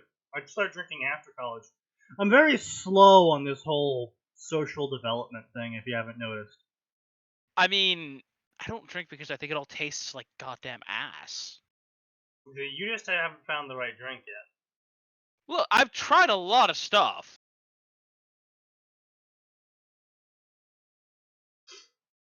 Anyway.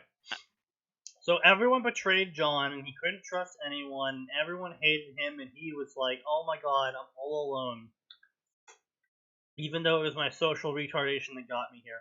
Also, I do have to find it mildly funny that Blake, of all people, in this story is judging someone else for their life decisions. Look, again, people don't seem to remember the fact that she was a terrorist. And unlike lots of RPGs and animes where the character's redemption arc is, I used to be a terrorist until I found out they did bad stuff. This is, no, I did bad stuff as a terrorist, fully at an age where I was aware that it was bad stuff. And I was raised in an environment that would have informed me that this was bad stuff. It was literally at the point where I was about to slaughter a train full of civilians, where I said, maybe this is too far. Well, no, a train full of people who happened to also be transporting military weapons. No, it was unrelated. The train was carrying, which is, again, this is very weird, by the way. The train was carrying military cargo, but was also carrying Atlas civilians, unrelated to the military cargo. Yeah, I know, that's what I'm saying. Like, the civilians, it was super weird. It was a train that was carrying guns and RPGs and robots, but also commuters? Yeah. It was just really, like, literally no train in existence would do that.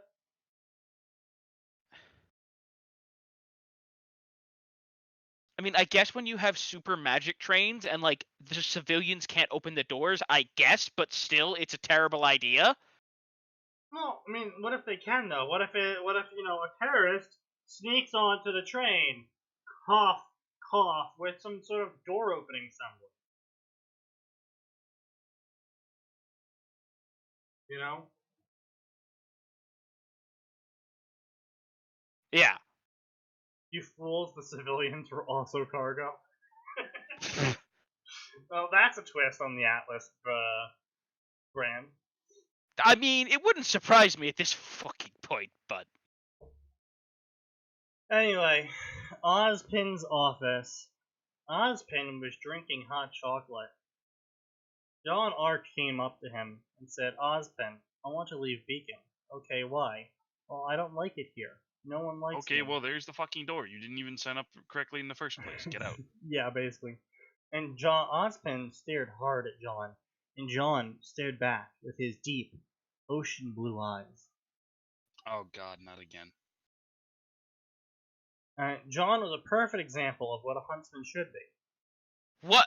Fighting to defend humanity, humble and honest. What? High off his ass? Yes. Are you sure of this, Mr. Ark? This is a hasty decision. I'm sure your team has not abandoned you yet. To be fair to them, it was revealed that you did not enter Beacon by legitimate means. It's fair for them to be upset about this. Blake is a terrorist! Ah, yes. I entered the school under fraudulent means by forging a certificate. Oh my god, how could you? Hi guys, I'm a terrorist, and I specifically targeted my teammate. Oh, Blake, we forgive you.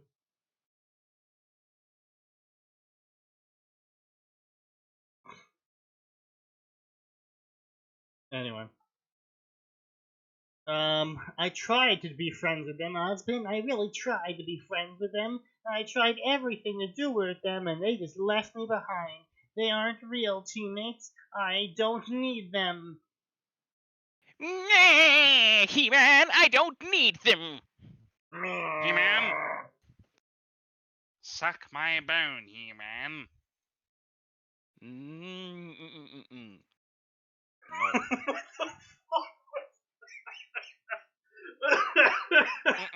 No. No.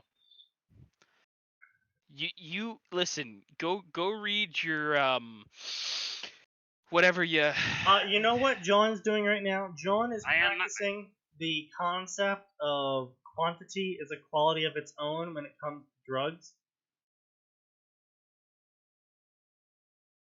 That's what John's doing, clearly.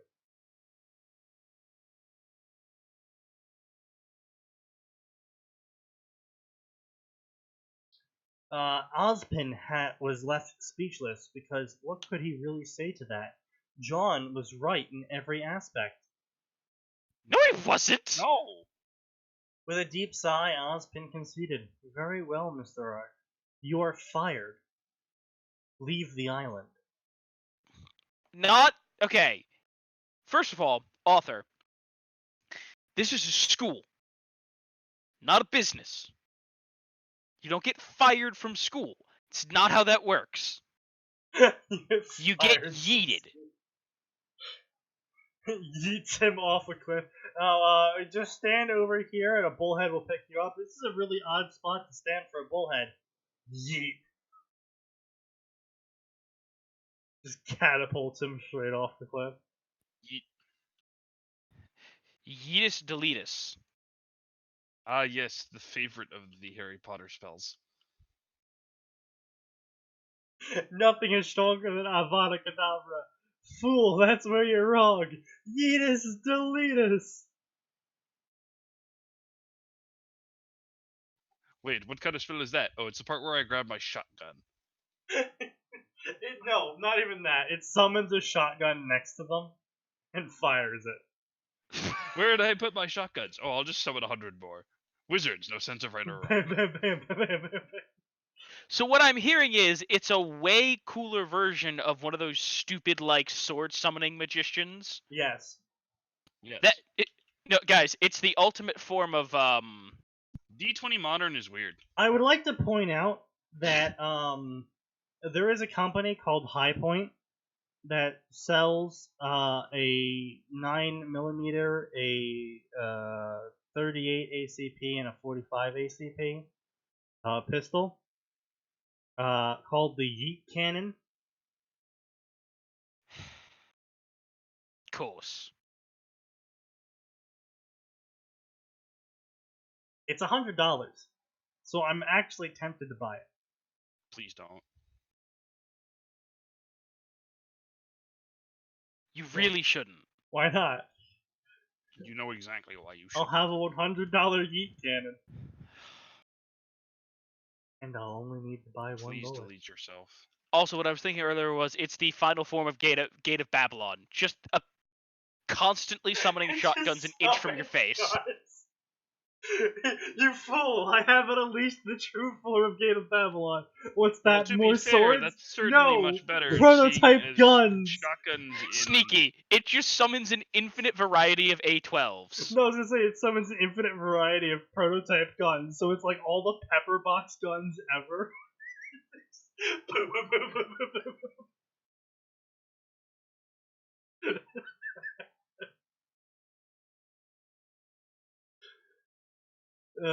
Stupid sword magicians. Asterisk. Sad Shiro noises. Asterisk. God fucking damn it, shotgun magicians. Shotgun magicians, my dude. Hey man, old man Henderson ain't no one to fuck with. He's a shotgun magician. No, he's just a man who has a lot of shotguns. There's a difference. Yeah, a shotgun magician. Anyway, so he yeets John out of the system, and then John goes down to get his crap, and began packing up everything. And instead of carrying the photos of his former friends with him, he throws them in the garbage. And then he picks up his final photo, the one photo he found the most valuable, the one of him and Pyrrha together. He remembered the day clearly, and then threw it in the trash. I threw it in the trash. I throw it on the ground. I'm can we not wrap this up? part We're of your system. 11 fucking minutes over. Yeah, I know. Anyway, so with a heavy sigh, John looks at the flyer advertising for more Harlequins, and is determined to go join them. Also, There's just a 40k side note, Harlequins is not something you sign up for. Yes, it is. It's not like you walk down to your local Astra Militarum recruiting station and go, I'd like to join the guard. It's like when people think you can just be a commissar in 40k. Well, no. Apparently some think You they can go down and join the guard, but it is significantly harder to do anything else besides that. That's what I'm saying. Sneaky, I'm saying becoming a Harlequin isn't like wandering down to your local recruiting station and going, I'd like a lasgun, dog. Yo, dog, if I sign up for the Imperial Guard, you give me a lasgun, right? That is correct. Fucking sign me up for that Yes, I've always shit. wanted my own flashlight. I thought you said flashlight, and I was like, no, do not. You don't know what Sneaky, they do. we'll just add that to stupid ways to die in the 41st millennium. If doing so does not kill you, the Mechanicus will. Alright, what are you talking No, about? the Mechanicus will promote you. Yeah, they do that on a fucking daily basis, my dude. Yes, but he's not Mechanicus. He is a lowly Imperial Guard, not fit for such things. You could join the Machine Cult if you wanted to. He just had to start as a ninja seer. You mean as Skitari? It's the same fucking thing. No, it's not. Wording is weird. Anyway, well, I thank everyone for staying up until this point, and you know what I'm gonna say next? I'm gonna say next is go out and tell people about this podcast. We only get about 6 to 9 people here per podcast, and you know what? That number is not good enough. Because you know what kind of number Atin gets with his fucking stupid ass comics podcast? He gets in the hundreds. He gets in the fucking hundreds. So you know what? You guys are really underperforming right now. And what you need to do is you need to go out and get hundreds of people yourself to come to this goddamn podcast so we can have hundreds of people ourselves and rub it in Atin's face. With that being said, however, look, no matter what happens, Tuesday. I still win. Shut up. Come on back next Tuesday because there is always more and it always gets worse.